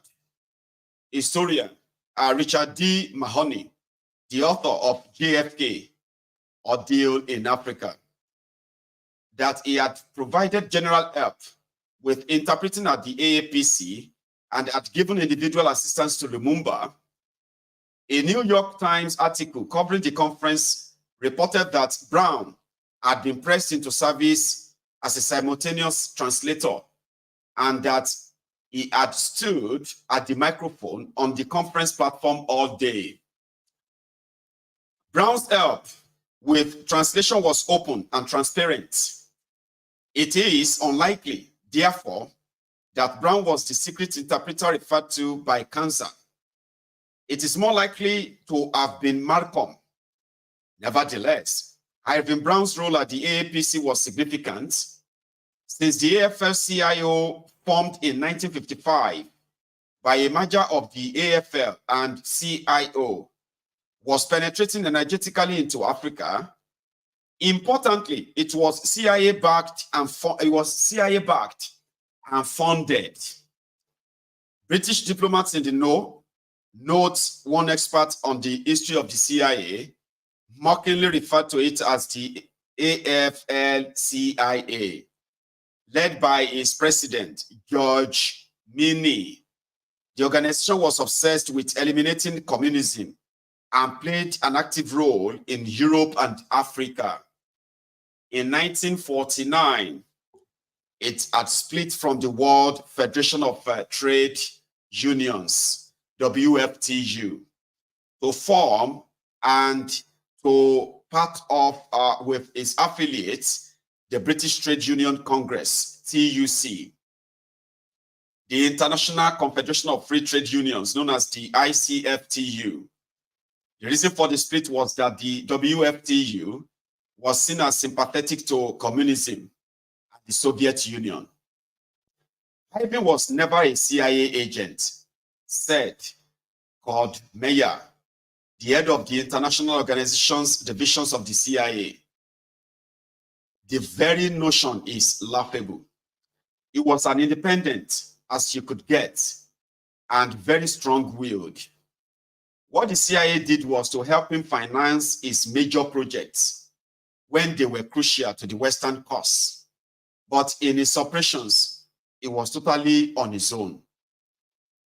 Irving Brown's superior was the good-looking J. Lovestone, who would serve in the 1960s as the director of the Department of International Affairs for the AFL-CIO and has been described as one of the Central Intelligence Agency's most important men. He shared Brown's concern to keep communism out of Africa once decolonization got underway. In 1957, Lovestone told George Minnie that Africa has become the real battleground and the next field of the big test of strength, not only for the free world and the communist world, but for our own country and our allies who are colonialist powers. Even if Lumumba had not made an impact at the All-African People's Conference, it was inevitable that he would be noticed by the CIA because of the friendship that he quickly developed with Frantz Fanon. The agency had first become interested in Fanon in the late 1950s. According to the CIA agent C. Oliver Iselin, whose cover was being a member of the diplomatic corps in North Africa. In 2016, Iselin gave an interview to Thomas Minnie, an American historian, in which he spoke of CIA interest in Fanon. We tried to keep control of, keep up to date on what was happening in the GPRA, the Provisional Government of the Algerian Republic, and whatnot. Iselin told Minnie, so we knew about Fanon. We knew he had been a medical assistant in Blida with the French army. As he said, why cure these people when you are just gonna anyway? So that's why he defected. I even read some of his literature and books. The Algerians, said Iselin, were a very tough nut to crack. But in 1957, Senator John F. Kennedy made a controversial speech in the US Senate in which he argued against American support for the French colonialism. Such support, he warned, would convert Algerian moderate nationalists into communists and conflate the process of decolonization with the Cold War. Kennedy's speech enabled Iselin undercover as a State Department official to make his first recruits. He made regular visits to the training sites of the major liberation groups, the ALN and FLN. We gave hospital supplies, though mainly cigarettes, which I got from Port Laute, and used to bring back in the back of my car. Also, we had lighters made up with an Algerian flag and Free Algeria on them. The CIA, Iselin told mainly, coordinated closely with national liberation movements across North Africa, where it worked through the American Federation of Labor to infiltrate trade unions in Morocco, Tunisia, and Algeria. Western trade unionists came to Africa in droves from the mid to late 1950s, writes the historian John C. Stoner. Those from the AFL-CIO, he urges, sought to capitalize on the mythos of American anti-colonialism to gain a foothold in Africa at the expense of European unions, which had been present and in some cases complicit with the colonial apparatus during the colonial period. So Brown and Lovestone were skeptical of the Afro-Asian endorsement of non-alignment. Like many Americans, argues the Russian scholar Sergei Mazov. They perceived non-alignment as either against us or for us. In February 1967, the columnist Drew Pearson reported in the New York Post that J. Lovestone received orders from CIA Director of International Organization, Kurt Meyer, and that Ivan Brown spends CIA money in Africa. Brown was shuttled into and out of Africa, but the real job, according to a biographer of Lovestone, fell to a black woman from the ranks of the ILGW, which is International Ladies Garment Workers Union, who became Lovestone's African agent. This was Maida Springer, an earnest, thoughtful American with severe spectacles, who had studied at Ruskin College in Oxford and cared passionately about the rights of workers. As a Black woman in the white and male-dominated world of organized labor, she was keenly aware of the obstacles facing Black women at work. Following a meeting with George Padmore in 1945, he turned to international labor activism. He worked in a number of African countries, including Kenya, Nigeria, Tanzania, Uganda, and Ghana, where she was widely known as Mama Maida. Along with Brown, Maida Springer represented the 15 million member of the AFL-CIO at the All-African People's Conference in Accra. For once in my life, she observed with joy, I was somewhere I had the right paint job. I empathized with the people in Africa. I was not objective. I couldn't be objective. It was a judgment that Ivan Brown did a sterling job as part-time interpreter.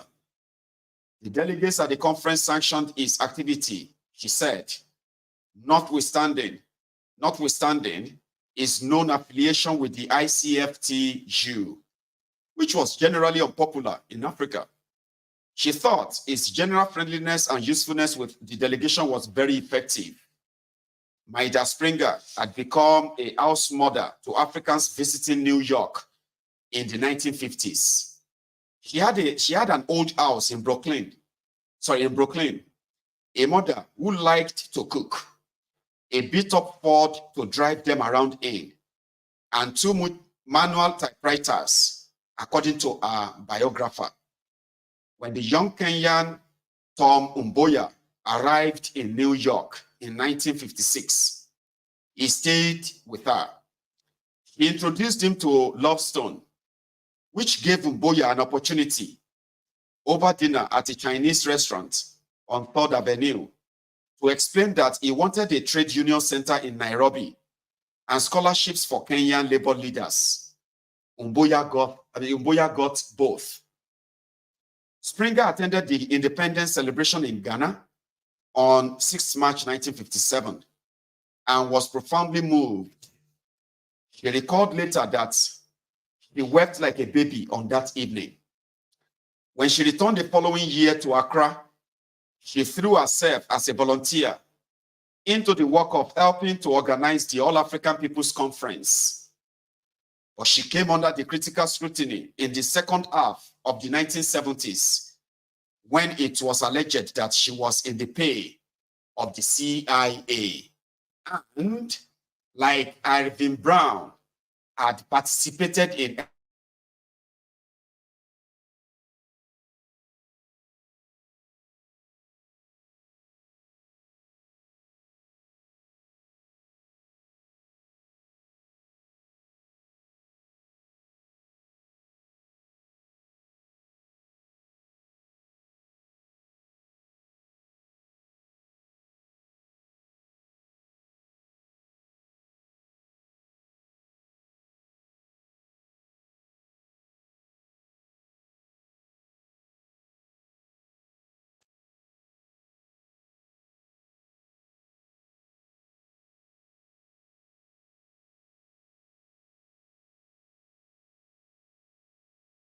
Okay, I'll get it back.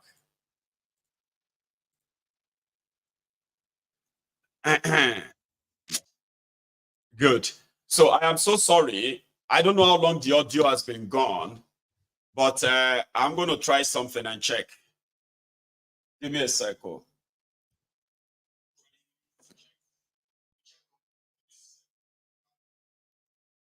So let's see. There are a lot of here.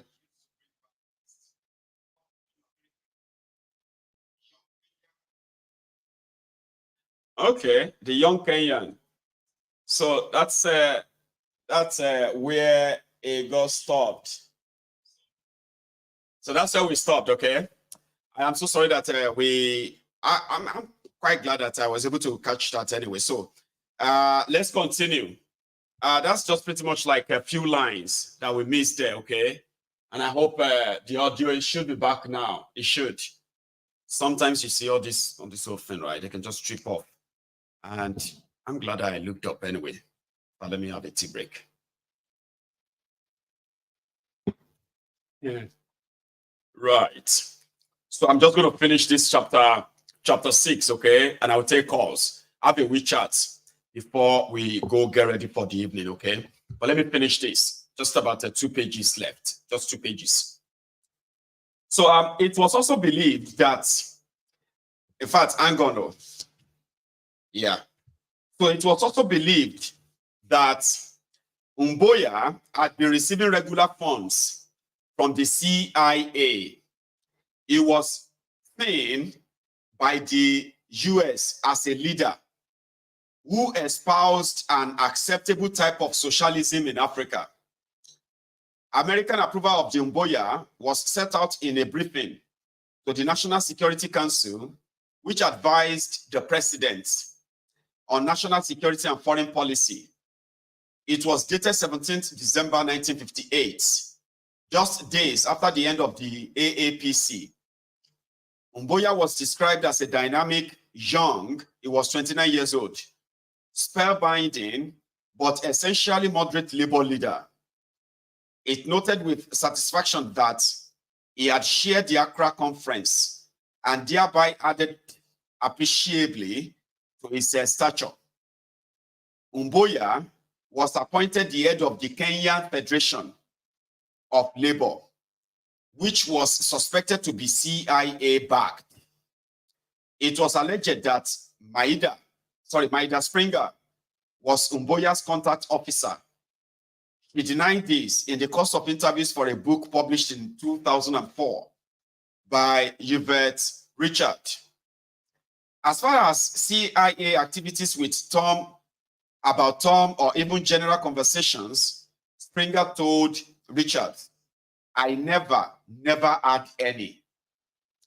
In the late 1950s, the ICFTU denied to establish a regional office for Africa in Accra. Decided to establish a regional office for Africa in Accra. It planned to use the Ghana Trade Union Congress, which was headed by the Ghanaian John Tetega, as a continental base for pursuing its activity in Africa, and to put pressure on African unions to adopt hard anti-communist positions. But this strategy was unwelcome and unsuccessful.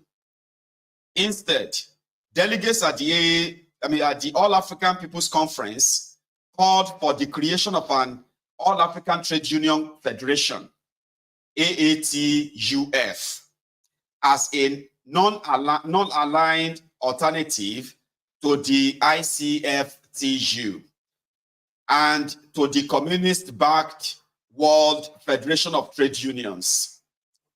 The AATUF, as a non-aligned alternative to the ICFTU and to the communist background. No. So I'll take that again. Gaylord Stone took a hard line on Ghana. A few months after independence, he wrote to Maida Springer, I am a bit disturbed as to the way Ghana is going, and by the game which is being played by Nkrumah and others, a game which is often played by newly established independent governments. I refer to the game of flirting with Moscow, of signing trade treaties with them, of establishing diplomatic relations. All of this leads to neutralism, a la Nehru, and confusion was confounded. Ivan Brown, too, disliked Nkrumah, the Ghanaian leader, he said, reveled in playing the militant leftist. But Springer remained supportive of Nkrumah and his Pan-Africanist vision. Oh my God, she exclaimed years later when she remembered Accra in December 1958. Oh, I still get goosebumps when I think of All African People's Conference and reflect now on the significance of it. She added, this was as incredible as the Berlin Wall coming down, or even more so, because people from all over the continent were meeting together and sharing problems, aspirations, and talking about an African community of support for one another. The fact that it was meeting in an African country and organized by an African government, she said, was path-breaking. This had never happened on this continent before. Couldn't have happened without an independent Ghana. This is the end of chapter 6.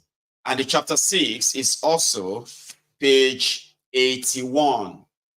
So we shall be reading from chapter 7 the next time.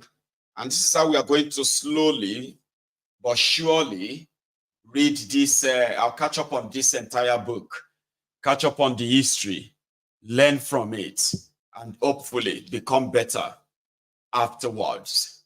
So I'm going to take calls as we normally do.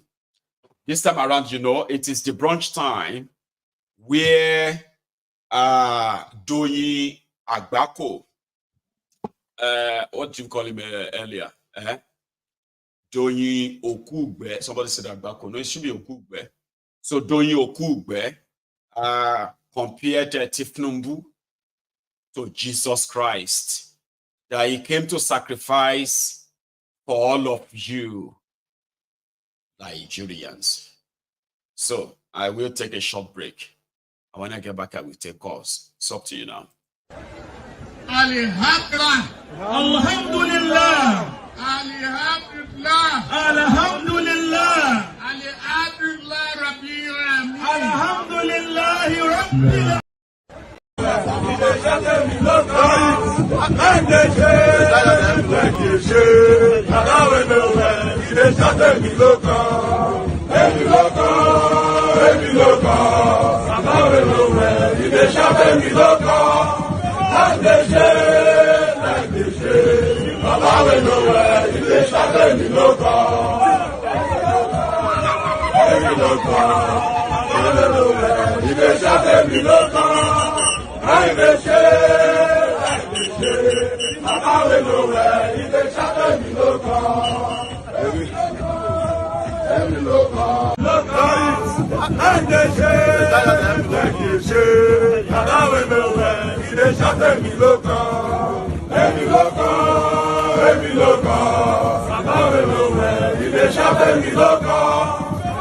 Thank you so much for that, Segun Honor. The line is open. Okay.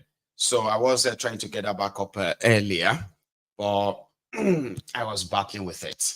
And I think I've managed to get the line back on. So thanks so much for that, Segun Sashege, for that, your generosity.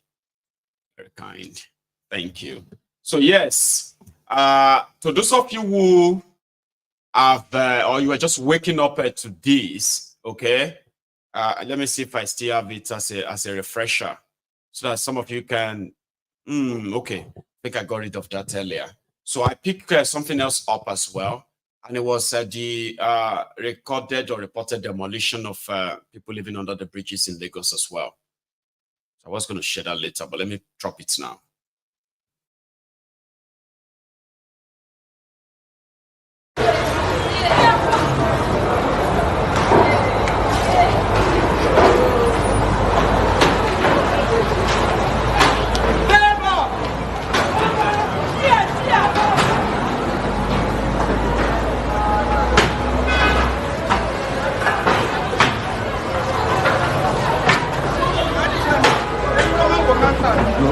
Oh yeah, a little bit.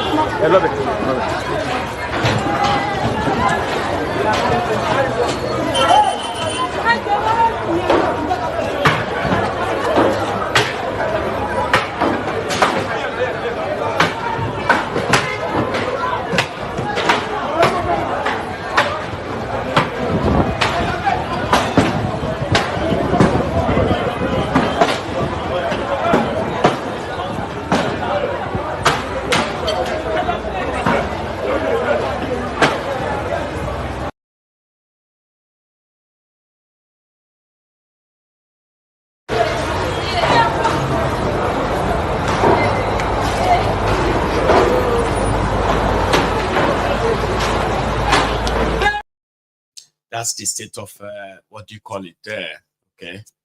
Anyway, it doesn't seem that we are going to have a lot of call this afternoon, so I'm going to put that on note maybe towards the evening. Okay. So I have seen few people, because there's no way you can rule that out. You remember I went for the Biafran Remembrance Day in London, okay, and it was, it was a glorious, really occasion, so to say. It was a moment of a sober reflection as well, kind of a reminder of our own mortality too, and all that. Now, I have some of you, okay. I know how long it's been for some of you that you have been trying, and I've done my best to ignore a lot of you too, okay? I know when I say some of you, I'm talking about those of you who claim to be IPOB member, all right? And somehow you kind of don't really like me, right? Identifying with the real IPOB people, I believe, right? And I'm not not unoblivious of some of the shenanigans going on. All right. Okay. But I have done my best to try and kind of, stay as neutral as possible. And I'm not neutral when it comes to, observing bad behavior. I am not somebody who wants to be neutral. But there is something I kind of figured out after offering my own advice to some of you, that you are not doing anybody any favor if you turn yourselves into competitors, okay? In the course of, say, you are advocating for the release of Mazi Nnamdi Kanu. A lot of you from both sides, you have gone out of the line or many times against yourselves. And I've just kind of tried my best to see if all of you can see beyond that, those your limitations and your selfishness too. You've said horrible things to yourselves. I have not seen anyone who have said horrible, horrible, horrible things to themselves. The majority of you who have turned yourselves into the avengers of IPOB. You are enjoying it. Social media is there. And then you are getting some other criminals, possibly to validate your fantasy. That's all right. Well, the thing here is that I won't be part of your, part of your competition. I've done my best to try to let you see reason, but if you're not, that's all right. So me going somewhere, somebody sent me a message, right? But it's a comment. I actually left it there. So one person came and said, well, you attended the wrong IPOB Remembrance Day, whatever that means. And I understand where that is coming from. Okay? I understand where it is coming from. I've had few of you who have come here several times to try to want to drag me into your Simon Ekpa and the rest of all of you where you are kind of pushing yourself on. And in most cases, I have come here as well to remind you that this is not a competition. You are doing more damages than good to the same struggle. But you are the type who kind of feel like whoever doesn't agree with you is automatically against you. And you are the type who have become so paranoid. So many of you have become so paranoid. As some of you, I actually see some of you are older guys, right? So you have become so paranoid that the level of animosities you have against yourself, not even any non-Igbo have same against the Igbos. I have seen horrible, horrible things you've done to yourself, you've said about yourselves and here and there. I don't expect you to come to Maiyegun's Diary Political and want to drag me into that for attending a supposed remembrance. You know what that person said? He said I attended the wrong one. Then another one came and he said, I should stop calling those supposed unknown gunmen in Eastern Nigeria. I should stop calling them criminals. They are not criminals. All the people killing our people, we are going to go after them and kill all of them. So you want me to sit on my program on this platform and beat my chest, right? That some of you cowards hiding behind your phones, hiding behind whatever you are hiding behind, carrying out targeted attacks, right? In the way you think you could take responsibility for all of that. You want me to sit down here and brag like some of you does? That is not my thing, right? It is not. And I may not have a dig in how you do your things, but for you to come and sort of like bowed mouth, you are a Biafran. You are supposed to be an IPOB. An event of IPOB took place in London. I participated. Then you want to make me a target. You want to make me a target of what? Of your madness, of your rivalry. Abi? And then you can write all you can. So you are promoting criminals, right?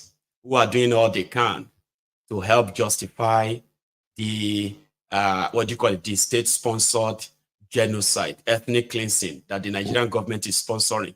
You shoot at the soldiers, right? And then the soldiers come back and they come back to the vulnerable people. By then you are gone. When they start picking them, you don't even come back and start shooting them for not picking people. You are cowards. A lot of you enjoy it. You kind of give yourself that illusion. I don't live an illusion life. Okay? You can abuse me for all you like. You only abuse me once. Yeah, once. Because once I cite you, you will not be here the next time. You do not give to people who are setting out or looking for reasons why to justify the crimes they are committing. And if you are not going to be there to shoot back at the criminal soldiers who are mounting different roadblocks and attacking different communities, if you cannot fight them right there, don't come to my platform and then tell me that they are not terrorists, they are not criminals. The entire Enugu community is being ransacked by terrorists, or a majority of you lunatics on social media, right? To make an impression of what you are not. Because it makes you feel good, right? But innocent people's lives are actually being put on the line just because of what you are trying to legitimize, to validate for them. And we are doing everything to say, can you just take them out of here? Right? So I've seen it, they say things so where people are attacking themselves. You are attacking yourselves because you disagree with yourselves, right? You raise so many lies against yourselves. And a lot of you grown-ups were believing those lies. One even came and said, look at Nnamdi Kanu's wife. See the way she's addressing her husband, calling her husband Nnamdi Kanu. Somebody is giving a speech, addressing the crowd, telling them what the British government has done or what they are doing, the illegality and the rest of that. But because somebody has made you believe that you have to hate her.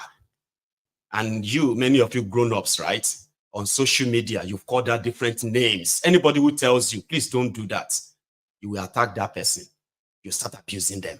You start calling them, you start making up stories and things that will make you feel good about yourselves. You were even sharing your own naked photos on social media where you are tackling yourselves. I saw all of that, all those messy nonsense. And I actually believe that by now, majority of you should have kind of understand the word, ceasefire, come together. It is not going to help anyone. But no, you are enjoying the ride so much that you have to target me on my platform. Maiyegun. You come in here, say your stuff, and I get rid of you because I know I've had many of you who have tried to try to want to drag me into your nonsense. You can't. There are many people who are really objective. Okay? People who are objective, people who actually want things to happen. And I told you, I said, listen, somebody like me, I do know a lot, but I do not say everything in most cases.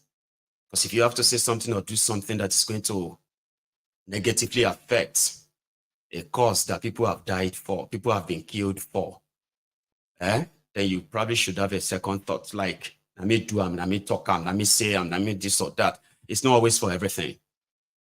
No, I can't be everyone. So please spare me, okay? I know people who have been IPOB for years.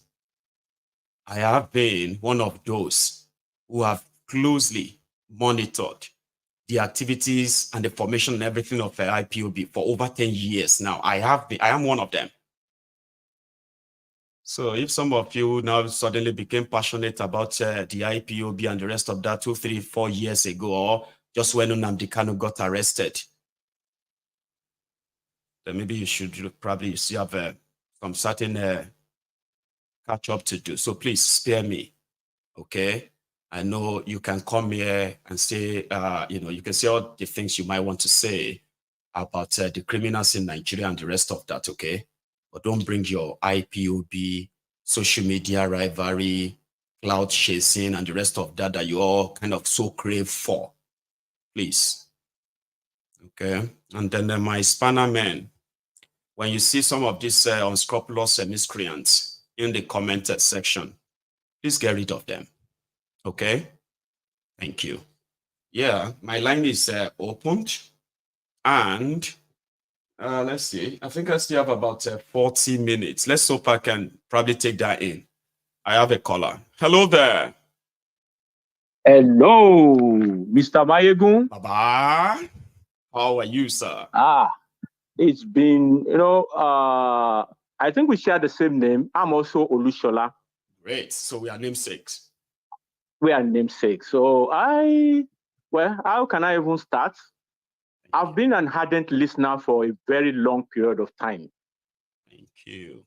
Hello? Yeah, I'm with you. But most times I've always been like, Maiyegun, when will I have time to speak with Maiyegun? But something happened yesterday. I'm calling from Seychelles. Seychelles. Wow. Yeah, I'm calling from Seychelles. We heard. Yeah. But it's a long story. Maybe we'll talk about it later. I'm one of those doctors that saw that. I'm a medical doctor. I saw the light when Boko Haram came around and around that 2015. So what really happened was I was not too young. let's say I was like 8 years old in 1983 when Bukwari came in. And then I was still able to enjoy some of the largest of the Bola administration and then. So I could remember then that when Bukwari, his first time when he came in, then they had to stop the so-called free education. So when I have been a doctor for like 14, 15, I graduated in 2001. I was working well, things were working well. And even then, I did not even have an inkling that I would leave Nigeria. What do you want to leave Nigeria for? Like why? But in that, why do I want to leave? I was working, I was close to being made a director in a private university health center. My wife works as a banker. So why will I want to leave? But when Buhari came that second time, I knew there would be a problem. I knew. Witness his first 30 months. I was young. I was very young then, but I knew what was happening. So I was telling other people that were around me that we are going to have shege in this place. They no, doctor, that's how you talk. That's how you used to be. I said, the situation is going to be worse economically. And I said, no, it's going to come back, change and change. I said, you people did not define the change, whether it's going to be positive or negative. Because people didn't even ask. I think people didn't even bother to ask.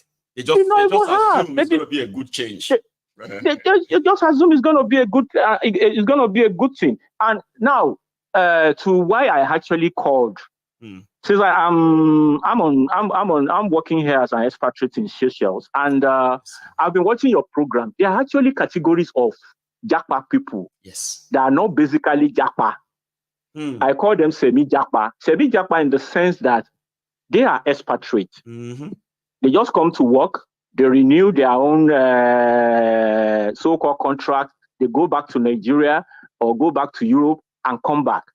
Those are key set of people. And I quite remember there was a time you said, anybody that says because I've jackpot into Europe, I'm in US, I'm in Australia, and you feel you want to be, you don't want to show any apathy to what is happening in Nigeria. It's not really my problem anymore. No, it is delusional. It is delusional because you have parents there, you have people there, you have everybody there, and what will you do? You cannot do anything and take them to where you are. You cannot do that. You cannot do that. You cannot do that. Because even some of us that we've been able to move, we know the psychological, we know the effect. You have to leave your families behind. You have to leave your culture, your tradition. I told somebody, I said, one of the greatest disadvantage, or should I say, one of the greatest tragedy of Japa is that it has separated families. To the point that, back then, they would say, maybe if I go there and just spend maybe 4 or 5 years, I'll come back to Nigeria with my family and all of that. Yeah. Now, people are living in Nigeria 5, 10, 20, 30, 25 years, 30 years with no plan of going back. And so many wonderful things happened within the family back there in Nigeria. Many memories created, and you are not part of it. Yeah. Ever. So it's so if people understand what that means, right? Psychologically, then Japa is not anything that anybody should be like, I'm looking forward to it. No. Yeah. What really spurred me to call was anytime I attend to patient air in Seychelles, Seychelles is like a melting point for professionals. It's a small island on the Indian Ocean, less than 100,000. But you see, they have a lot of expatriate doctors from other places, Cubans, they have from other African countries, from Ghana and other places. But when you show these exceptional skills in managing patients, now patients, they will ask you, where are you from? It can be very, very humiliating and disheartening for a doctor not to be able to say confidently where you come from. Because you are associated with that disdain, you are associated with that, that acrimony, that resentment. And it gets to a point that even patients, some people will start to even pity you. They will not show it, but they will say, now. I now remember what people used to say, that board they will do, big Benny Luri. So, we can say we are the best in this and that, but when we remember where we come from, we remember the atrocities that those criminals are forcing on all of us. It should be a collective effort, because even when we say, okay, we are not going to be concerned, but what of the shege even we as expatriates are facing? Yeah. We are facing it. See, if you think you are comfortable wherever you are, you may be living in denial, because that's exactly what it is, right? The more comfortable you think you are, just take a look at where the pressure is coming from, and then you get all your answer. That we all have issues, we all have our problems, we have to deal with every now and then. But the one that kind of can pump your heartbeats beyond normal is the one that comes from Nigeria. For those who live abroad, okay, that's just it. So, and it keeps rising and rising and rising, and now comfort that people said they have abroad is going to soon become uncomfortable. I'm talking to those of you professionals, successful professionals, because yours are different from those who are just like hustling and doing things. So you are professionals, right? You will always be comfortable as long as you are gainfully employed, right? But yes, Nigeria keeps getting to where it's getting into. Your comfort is going to be threatened too. Mine has been threatened as we speak. Even that comfort is actually relative, because anytime you see that call, you have that trepidation and palpitation. So many things running through your mind. Like, so many things, because you have your own, you have the billing, you have that black card, the billing that you are used to, but you have some emergency ones. Well. Every day you have to pray that because that is the question. So nobody think it is comfortable for us to actually live like that. That is just it. And that is why I always put it into in my own beat. I tell them, this is what is happening in Nigeria. Because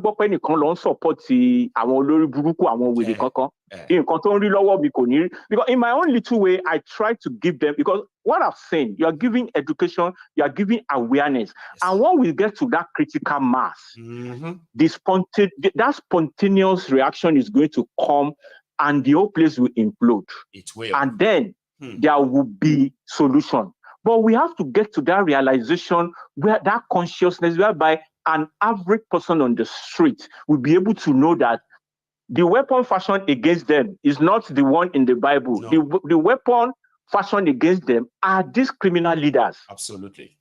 So we should be able to tell them that the politicians are the ones that come to kill, to steal, and destroy. So once we have that so consistently, because it is like the devil. Be consistent. You know what I mean, sir? It's like the devil. These criminals, right? They are not slowing down in their schemes. Okay? Yes, so we must never slow down in exposing them, sir. And that's why, in my own little way, what I've been able to do with my own little circle, at least the one I still give something, I will just give them a kind of a question that, what do you think is happening in Nigeria? Are you really comfortable? I'm not comfortable. I'm not this and that. Well, what do you think we can do about it? Will you participate in the next election? If they say, so you don't know what you are going to do about it. If I'm giving you this upkeep, I'm giving you all these ones, and then you still want to go and see one lunatic that will give you 10,000, you want to go and still participate in this charade for this, that means so some of them are seeing the light. And another problem which I really see, which I basically see, and which some of the responders have highlighted, is this message must go to the grassroots. They must go to the grassroots, because not everybody will be able to understand English. And even like you used to say, Shege has killed so many of them. The real Shege there, many of them cannot. We are here now. We have the luxury of having 24 hours light. We have good internet. Those are the basic things they do not even have. They have been subjected to the animalistic level. They've been subjected to that lower level of this Abraham Maslow stuff. The lower level of their need is physiological and safety. So now we are just talking to people that are just grappling for basic needs. It is after you satisfy that physiological needs, safety need, that's when you can know love, self-esteem, and self-actualization. And it is these 3 steps that those of us that have been opportune to leave Nigeria, we need love, we need self-actualization, we need all those ones, but they are still grappling with basic physiological needs: how to eat, how to drink, how to do that. Where to sleep, ẹni tẹ́bi ń pa wọ́n ní kò gbọ́ kankan, kò gbọ́ wàásù. So ebi yẹn ni problem tó ń pa wọ́n. And when that man, like I will not waste so much time. One man now came yesterday. I saw one man. After attending to him and everything, he was very happy the way he attended to me. The man is a Sri Lankan. He now look at my name, Olushola, and I'll say, where are you from? I said, Nigeria. That was the first time I was happy being a Nigerian. But it's still so sarcastic because it referred me back to the 1980s. I said, no, I came to your country. He mentioned Otukpo. I said, okay, that was you being Benue State. Yeah, I was in Ilorin. He was working in the construction, and he told me then Nigeria was good. It was 1-to-1. I said, what do you mean 1-to-1? It was $1 to 1 naira. I felt like crying. I felt cold jitters ran down my spine. So people could attest to allude to the fact that there was a time, even though it was not perfect, but Nigeria was working. Yes. People were coming. I was just like, oh God. So this could happen. I felt so emotional. The health assistant that was working with me said, doctor, you felt something. I said, no, don't worry. Don't worry. I was just like, So it was 1-to-1. It was. I know. In fact, when it got to 1-to-1, that was the moment it started going. I mean, that was the time it's already going bad, right? It used to be 72-1. It was even higher. To get, so you need $1 to get 72 kobo.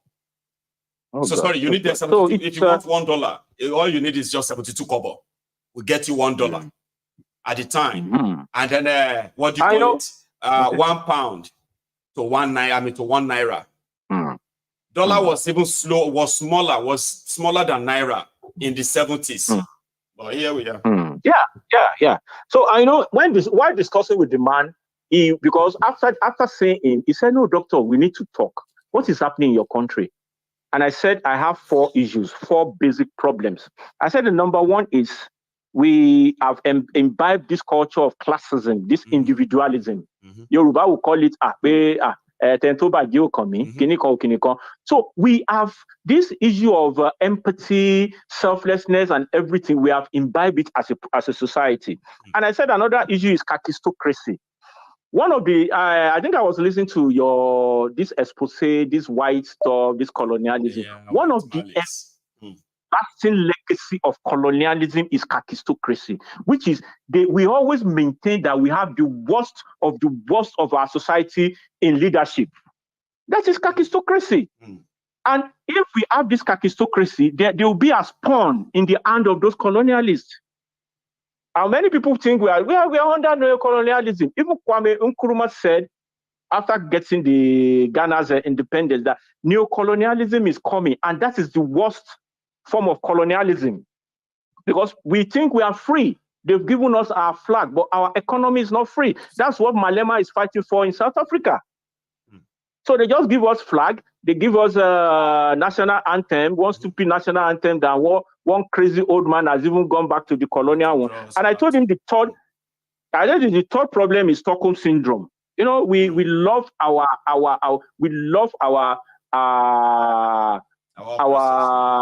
rulers, our oppressors. We love them differently, and we have this amnesia. We just forget. Now it will be confounding to know that people are already talking of 2027. Many people are dying. Many people are living under squalor. They don't know what to eat.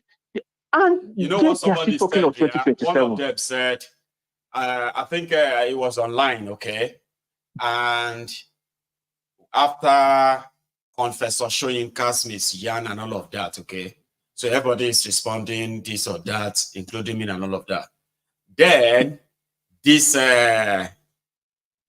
Lagos Abobaku now wrote on Twitter that everybody is seeing now, everybody is seeing as the Igbo people are attacking Soyinka. He deliberately called the people responding as Igbos, you know, mischievously, right? He said, but Yorubas will respond in 2027. Yorubas will respond at the time where they, this is the way they kind of set the whole thing in motion. All right. Yeah, and like you rightly, what is that? That is that. And like you rightly alluded to, there is no way you will go to the market. Everybody is facing the shege all together. There is no market for Yoruba. There is no market for Igbo. There is no market for Nupe. Everybody, we are facing this shege together. Same. Are we Yorubas? Are we not the one that are shouting Ebim Pawao, Ebim Pawao? Are we not the one crying everywhere? And when they were deceiving people and say, Omawani, Edioshe, Omenio, Nishe, Dibebere, Kafilek, Ewataloni, like a buburu, ileke, we racing to deal with everybody. What if you like a fun, along by I will not what if you like a fun along? So when I said, now they are not looking at now they still want you and me not to see it that way. We should feel sorry for them. And I 100% believe they will do it again. Even if they are that is the problem. They will do it. That is the problem. So that is why, to me, I believe in this philosophy of what do you call it, crap theory. The crap theory is I give my bills, but I do with utmost sense. If you have like 10, 20 crabs in a basket, none of them will come out of that basket. But if you have one that have escaped, so I cannot allow anybody to pull me back into that poverty net or that kilo. Because I did a program on this black tax sometimes ago. Remember that time? And I said, I think majority of us have savior mentality. You know that? Yeah. The moment we leave, the moment we begin to kind of acquire money or any money, we always have this savior complex personality or savior personality or something. Yeah. So when you go abroad as well, automatically you should kind of see yourself as well-to-do, even if you are still struggling. You still feel like you're better than those who are there. And you could actually help and help. Even when you yourself need help. So that is savior mentality that our people do have. And most of the time when we now see more money, we expended the money on trying to make other people feel better. Sometimes we think we want to take them out of poverty. You cannot take people out of poverty whose mind is poor. Yeah. So you need to save yourself before you become poor too. I'm going to do more on that to encourage to actually preach to young men all over the world now. Take care of yourself. Save as much as you can. Sure. You cannot save them in that place. Baba? Sure. The disheartening trend, I will also be good. The disheartening trend is even that many of them fail. They will even gaslight you. You left home to save home. Why are you not doing for us? They have this entitlement mentality. And like one pastor just casually said, he said, you are not El Shaddai. No. If you want to save them, you are going to die. Yes. You are not El Shaddai. You have to just save yourself first. Like when you are comfortable, you cannot save everybody. So thank you. I'll still be calling. Whenever I have the time. Yeah. No, I look forward to it's been nice talking to you. You keep trying. Okay, I'll keep trying. I've been trying, but at least I got through today. Yeah. Okay. Yeah. You're welcome. Thank you so much. Bye-bye. Take it easy, sir. Okay, you're welcome. Now that's Olushola, which is my namesake, right? So powerful. That's a good one, right? Don't kill yourself. Don't think you have what it takes to take anybody out of poverty. I need to build a business for my sister. I need to build a small house for my stepmother. I need to do this for my mom. I need to build that one for my dad. I need to open a shop for this or that. Where you are running into debt. okay, trying to see if you can take people out of poverty inside Nigeria in an economy that is, programmed to actually fail, you will drown. A lot of people are in debt today simply because they have this savior, personality, savior mentality. I cannot look at, we do say that here, Mr. Getty, I don't know, I think I have the savior mentality too, because I spend so much money trying to maintain the family back there, but I do so based on like planning. I used to want to pay everybody's school fees, everybody's hospital's bills, everybody's food, everyone's order. Then I realized that I'm just going to end up very, very poor and maybe wretched. And once I don't have anything to share anymore, you see those people that you are giving your money to, that you think that they are going to die if you don't help them, if you don't give them money. When you run broke, when you become broke, when you are in debt, they are going to still live without your money. Yes. Without that, your money, they are still going to live and they are still going to kind of survive. So you need to take it easy on yourselves. I'm glad somebody mentioned it. I'm going to do something on that, and I'm going to keep saying it. Because a lot of people have health problems right now. It is not because they owe money for their rent or they are unable to pay their bills where they live. It is because they have been dragged into so many things that have taken so much money from them in Nigeria, and this has affected their health. So be careful. You are not Jesus Christ. So you cannot take anybody out of poverty. You cannot help everybody, or else you will drown. Nobody's going to help you. Hello there. Hello, Maiyegun General. PA from Atlanta. From Atlanta. Yeah. Good. It's a very good morning here, 11:39 a.m. 11:39, so, almost 12. Yeah. Good morning. Almost 12, yes. See you. Yeah, from the last part you made, the pressure back home, if you're not careful, you will not just have health issues. Someone is going to drop dead. Yes. Because you walk and walk and walk because you want everybody to be okay back home. It's in us all, a lot of us. We want our people to live. Yes, we want our people to live good back home. But it's just so. What I've done now is every morning I wake up, my WhatsApp is filled up with messages. Maiyegun. I know. Filled up with messages. So what I just do, I look at Ted. I say, look, it's not if I don't want to help you, but I have a long list. So just take it easy when it gets to your turn. That's just what you can do. Exactly. Yes, when it gets your turn. You're not discouraged from helping, right? But do not think you are the savior that some people are looking for. Yes. You will kill yourself. And before you even kill yourself, you will die unhappy. Because every now and then that, not only that you will run into debt, even your own personal stuff, you may not be able to take care of them anymore. And that is close to death than you can imagine. Advice to all people, not so young, all people. Everybody, do your best and just what you can do. Don't overstress yourself. That's just do what you can do. That is it. About the last caller, you made mention about 2027. We said this before. People don't care. They're already, like I said yesterday, they are planning for 2027 already.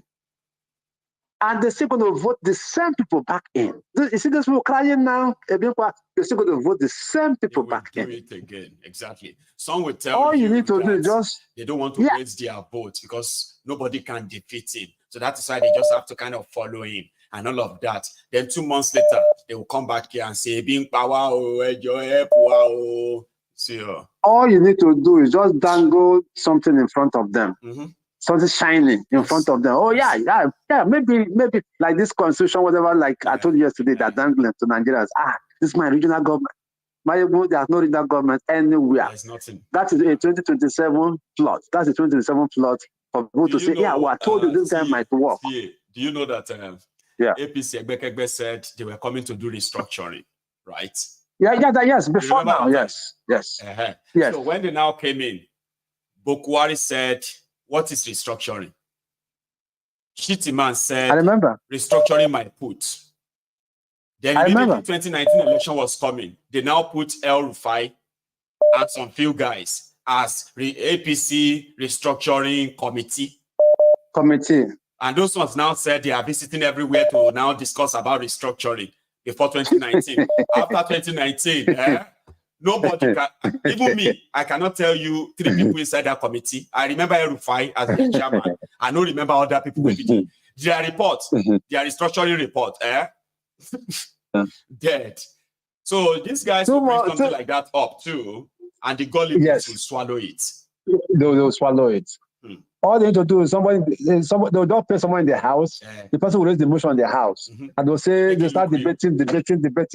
Yes, start debating. Before you know, 2 years is gone. The 3rd year is gone.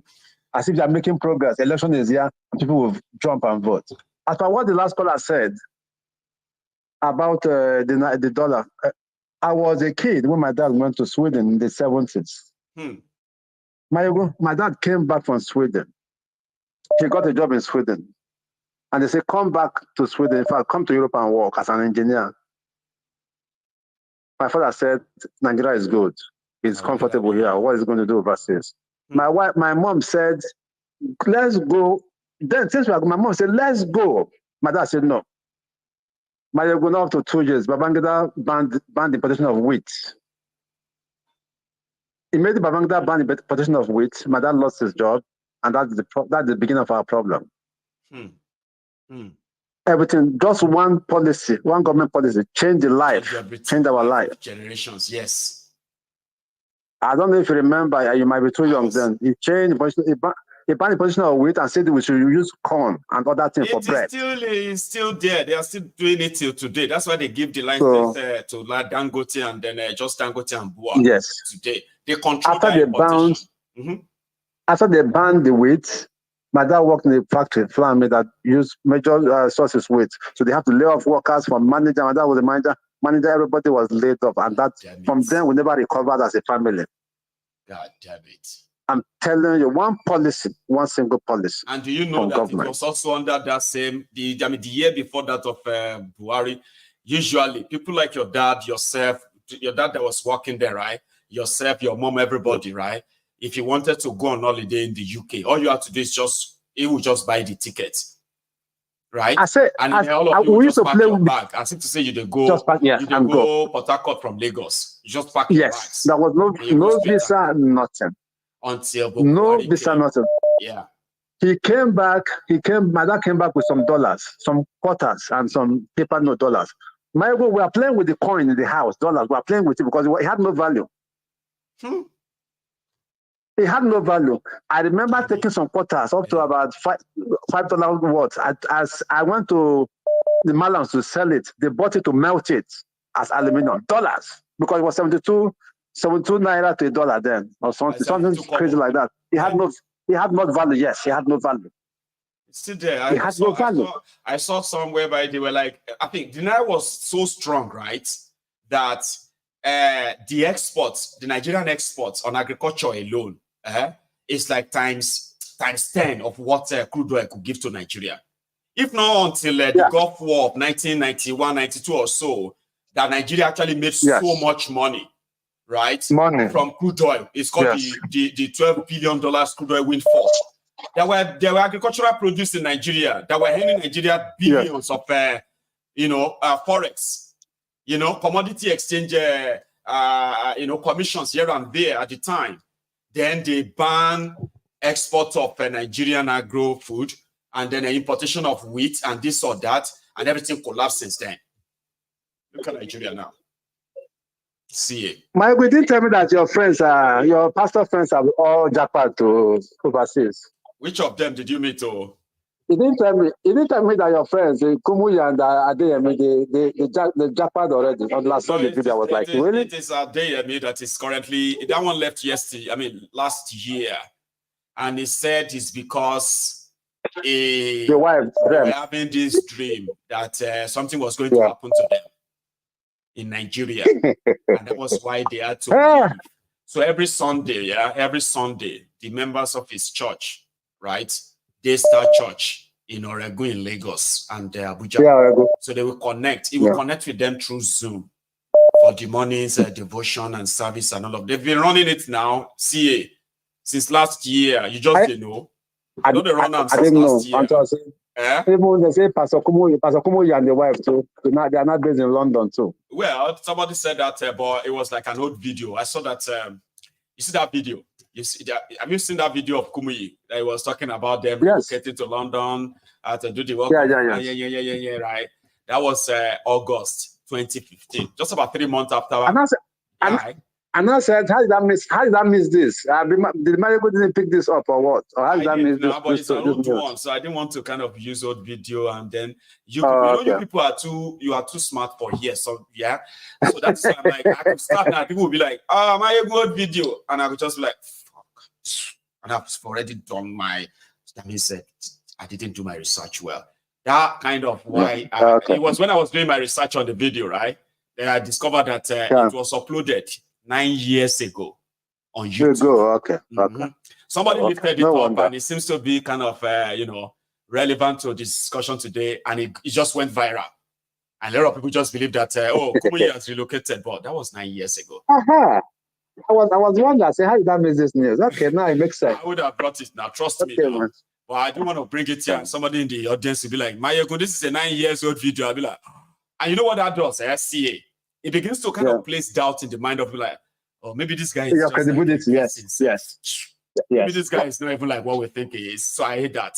I can make mistakes, because I'm allowed to make mistakes. So sure you get. So everybody makes mistakes. I will not deliberately pass the wrong information. Yeah.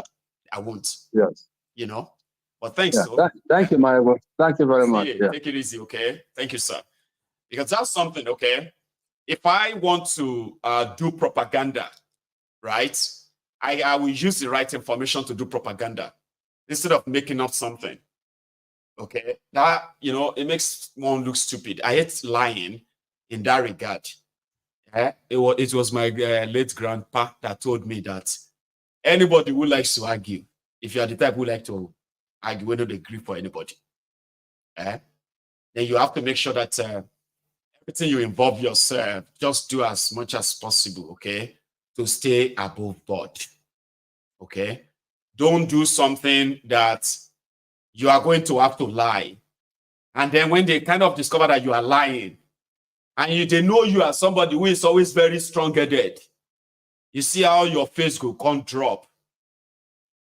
Sorry, guys. I'm sorry. I'm so sorry. This Maiyegun, this is unlike you. I'm so sorry that I lied. Oh, I'm sorry. I didn't know that it was going to. Maiyegun, you are still lying. You didn't know, Abi, you knew. You just passed the information like that. I said, no, I didn't know. You are still lying. So, I would rather say my truth. And if you ever get offended, take it up with me. Okay? That's the way I live my life. And it works. Kind of work for me. And sometimes they said it's a sign of overconfidence. Like, what are you going to do to me? What are you going to do? No. That's not what it means.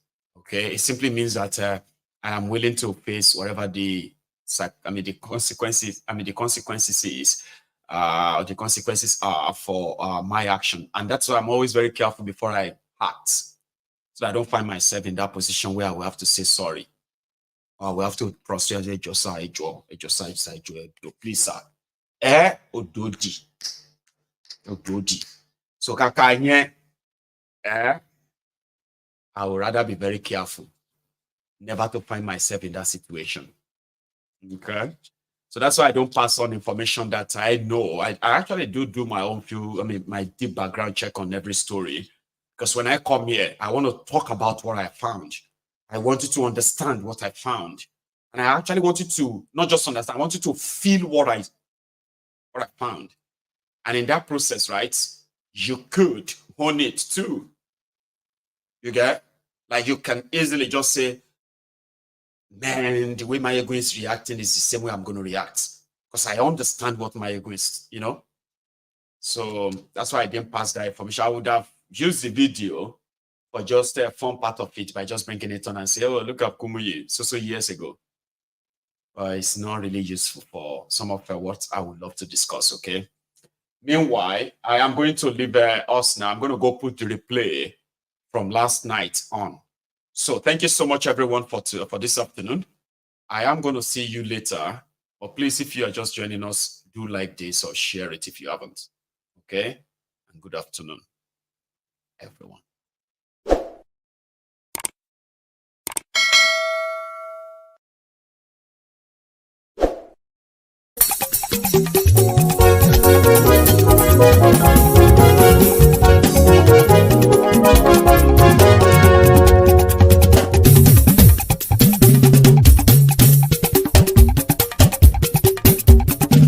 Maiyegun làwa mọ̀ làmọ̀ tó dòdòdò. Maiyegun Diary Nayibi #1. Maiyegun làwa mọ̀ làmọ̀ tó dòdòdò. Maiyegun Diary Nayibi #1. Maiyegun ti dé o ọ̀rẹ́ ará ìlú. Maiyegun Diary Nayibi #1. Lórí Facebook lórí YouTube. Maiyegun Diary Nayibi #1. Gbogbo bó ṣe ń lọ ni Maiyegun já wa sí. Maiyegun Diary Nayibi #1. Àṣírí ọ̀jẹ̀lú kì í bò níbẹ̀ o. Maiyegun Diary Nayibi #1. Bó bá ṣe eré àní Maiyegun máa wí. Maiyegun Diary Nayibi #1.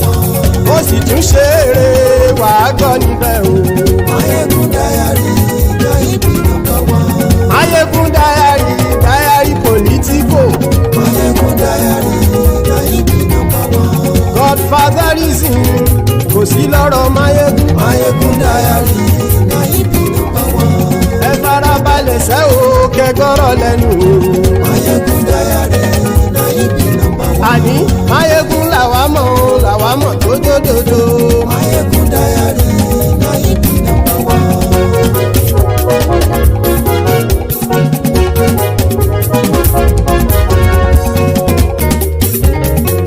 Àní ẹ̀sùn ràkì. Maiyegun ti dé. Maiyegun ti dé. Ọ̀jẹ̀lú ẹ̀sùn ràkì. Maiyegun ti dé. Àní ẹ̀sùn ràkì. Maiyegun ti dé. Lórí Facebook. Maiyegun ti dé. Àní ẹ̀sùn ràkì. Maiyegun ti dé. Lórí YouTube. Maiyegun ti dé. Àní ẹ̀sùn ràkì. Maiyegun ti dé. Bọ́ bàbá gbé wúrẹ́. Maiyegun máa wí. Àní ẹ̀sùn ràkì. Maiyegun ti dé.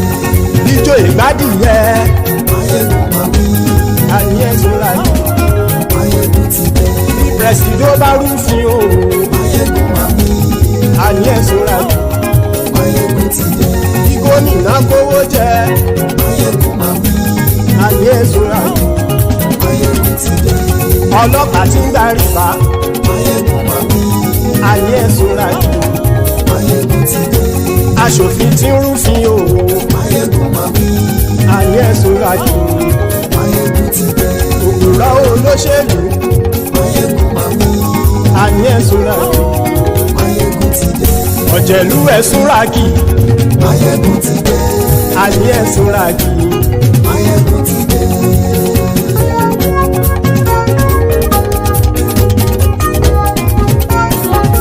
Maiyegun ti dé. Gbogbo ọ̀jẹ̀lú ẹ̀sùn ràkì. Maiyegun ti dé. Gbogbo ọ̀jẹ̀lú ẹ̀sùn ràkì. Ṣùgbọ́n ní bá ti ṣe èyí tó yẹ kí wọ́n ṣe, ọmọ bá dèrò ní fi wọ́n níran o. Maiyegun ti dé. Gbogbo ọ̀jẹ̀lú ẹ̀sùn ràkì. Maiyegun ti dé. Gbogbo ọ̀jẹ̀lú ẹ̀sùn ràkì. Ṣùgbọ́n ní bá ti ṣe èyí tó yẹ kí wọ́n ṣe, ọmọ bá dèrò ní fi wọ́n níran. Wọ́n fowó bẹ́ẹ̀ o. Maiyegun ó sọ pé wọ́n ò bẹ́ẹ̀. Wọ́n fowó bẹ́ẹ̀. Maiyegun ó sọ pé wọ́n ò bẹ́ẹ̀. Oníkan ṣáàtì ṣe èyí tó yẹ kí wọ́n ṣe fáwọn ará ìlú tó gbé wọn débẹ̀ o. Maiyegun ti dé. Gbogbo ọ̀jẹ̀lú ẹ̀sùn ràkì. Maiyegun ti dé. Gbogbo ọ̀jẹ̀lú ẹ̀sùn ràkì. Ṣùgbọ́n ní bá ti ṣe yìí tó yẹ kí wọ́n ṣe, ọmọ bá dẹ́rọ̀ ò ní fi wọ́n níran. Kì máa yí ṣe eré, ọ̀rọ̀ yìí kì í ṣe ẹ̀fẹ̀. Kì máa yí ṣe iléeṣẹ́ fẹ̀ ẹni bá ti lè lẹ́bọ̀ lẹ́rù o ọmọ bá dèrò kàṣà ìtú wọn síta. Maiyegun ti dé gbogbo ọ̀jẹ̀lú ẹ̀ súnra kí. Maiyegun ti dé gbogbo ọ̀jẹ̀lú ẹ̀ súnra kí. ṣùgbọ́n ní bá ti ṣe yìí tó yẹ kí wọ́n ṣe ọmọ bá dẹ́rọ̀ ò ní fi wọ́n níran. tẹnitẹni ọmọ Maiyegun ọ̀rẹ́ ara ìlú mọ̀mọ́ ni mo fọlọ́hún ṣọ́ ẹ̀ bá kìlẹ́bù lóòótọ́ olódodo ìlú ọ̀tá ìlú mọ̀mọ́ ni ìwọ ṣá máa ń ṣọ́ra kò sì mọ́ bẹ̀rù bọ́tà ń lè rí bóníṣègùn lé káwọn mọ̀mọ́ fi ṣera wọn ni ó ti dẹrùn tí wọn ò gbọ́dọ̀ sì mọ́ bẹ̀. èèpo ọ̀gọ̀ lọmọ bá dérò tàjẹ́ ò gbọ́dọ̀ jẹ́ ó ti dọba lórí àbínú ẹni kò sì mọ́ bùyà àìsíwọ́lu ní ẹnìkẹ́ ìgbódì ẹyin lábàrá o ó kó ẹni tó bá dán o àkàmù. Maiyegun ti dé gbogbo ọ̀jẹ̀lú ẹ̀ túnra kì. Maiyegun ti dé gbogbo ọ̀jẹ̀lú ẹ̀ túnra kì o ẹni bá ti ṣe yìí tó yẹ kí wọ́n ṣe ọmọ bá dèrò òní fi wọ́n níran o. Maiyegun ti dé gbogbo ọ̀jẹ̀lú ẹ̀ súnra kí. Maiyegun ti dé gbogbo ọ̀jẹ̀lú ẹ̀ súnra kí. ṣùgbọ́n ní bá ti ṣe yìí tó yẹ kí wọ́n ṣe ọmọ bá dẹ́rọ̀ ò ní fi wọ́n níran.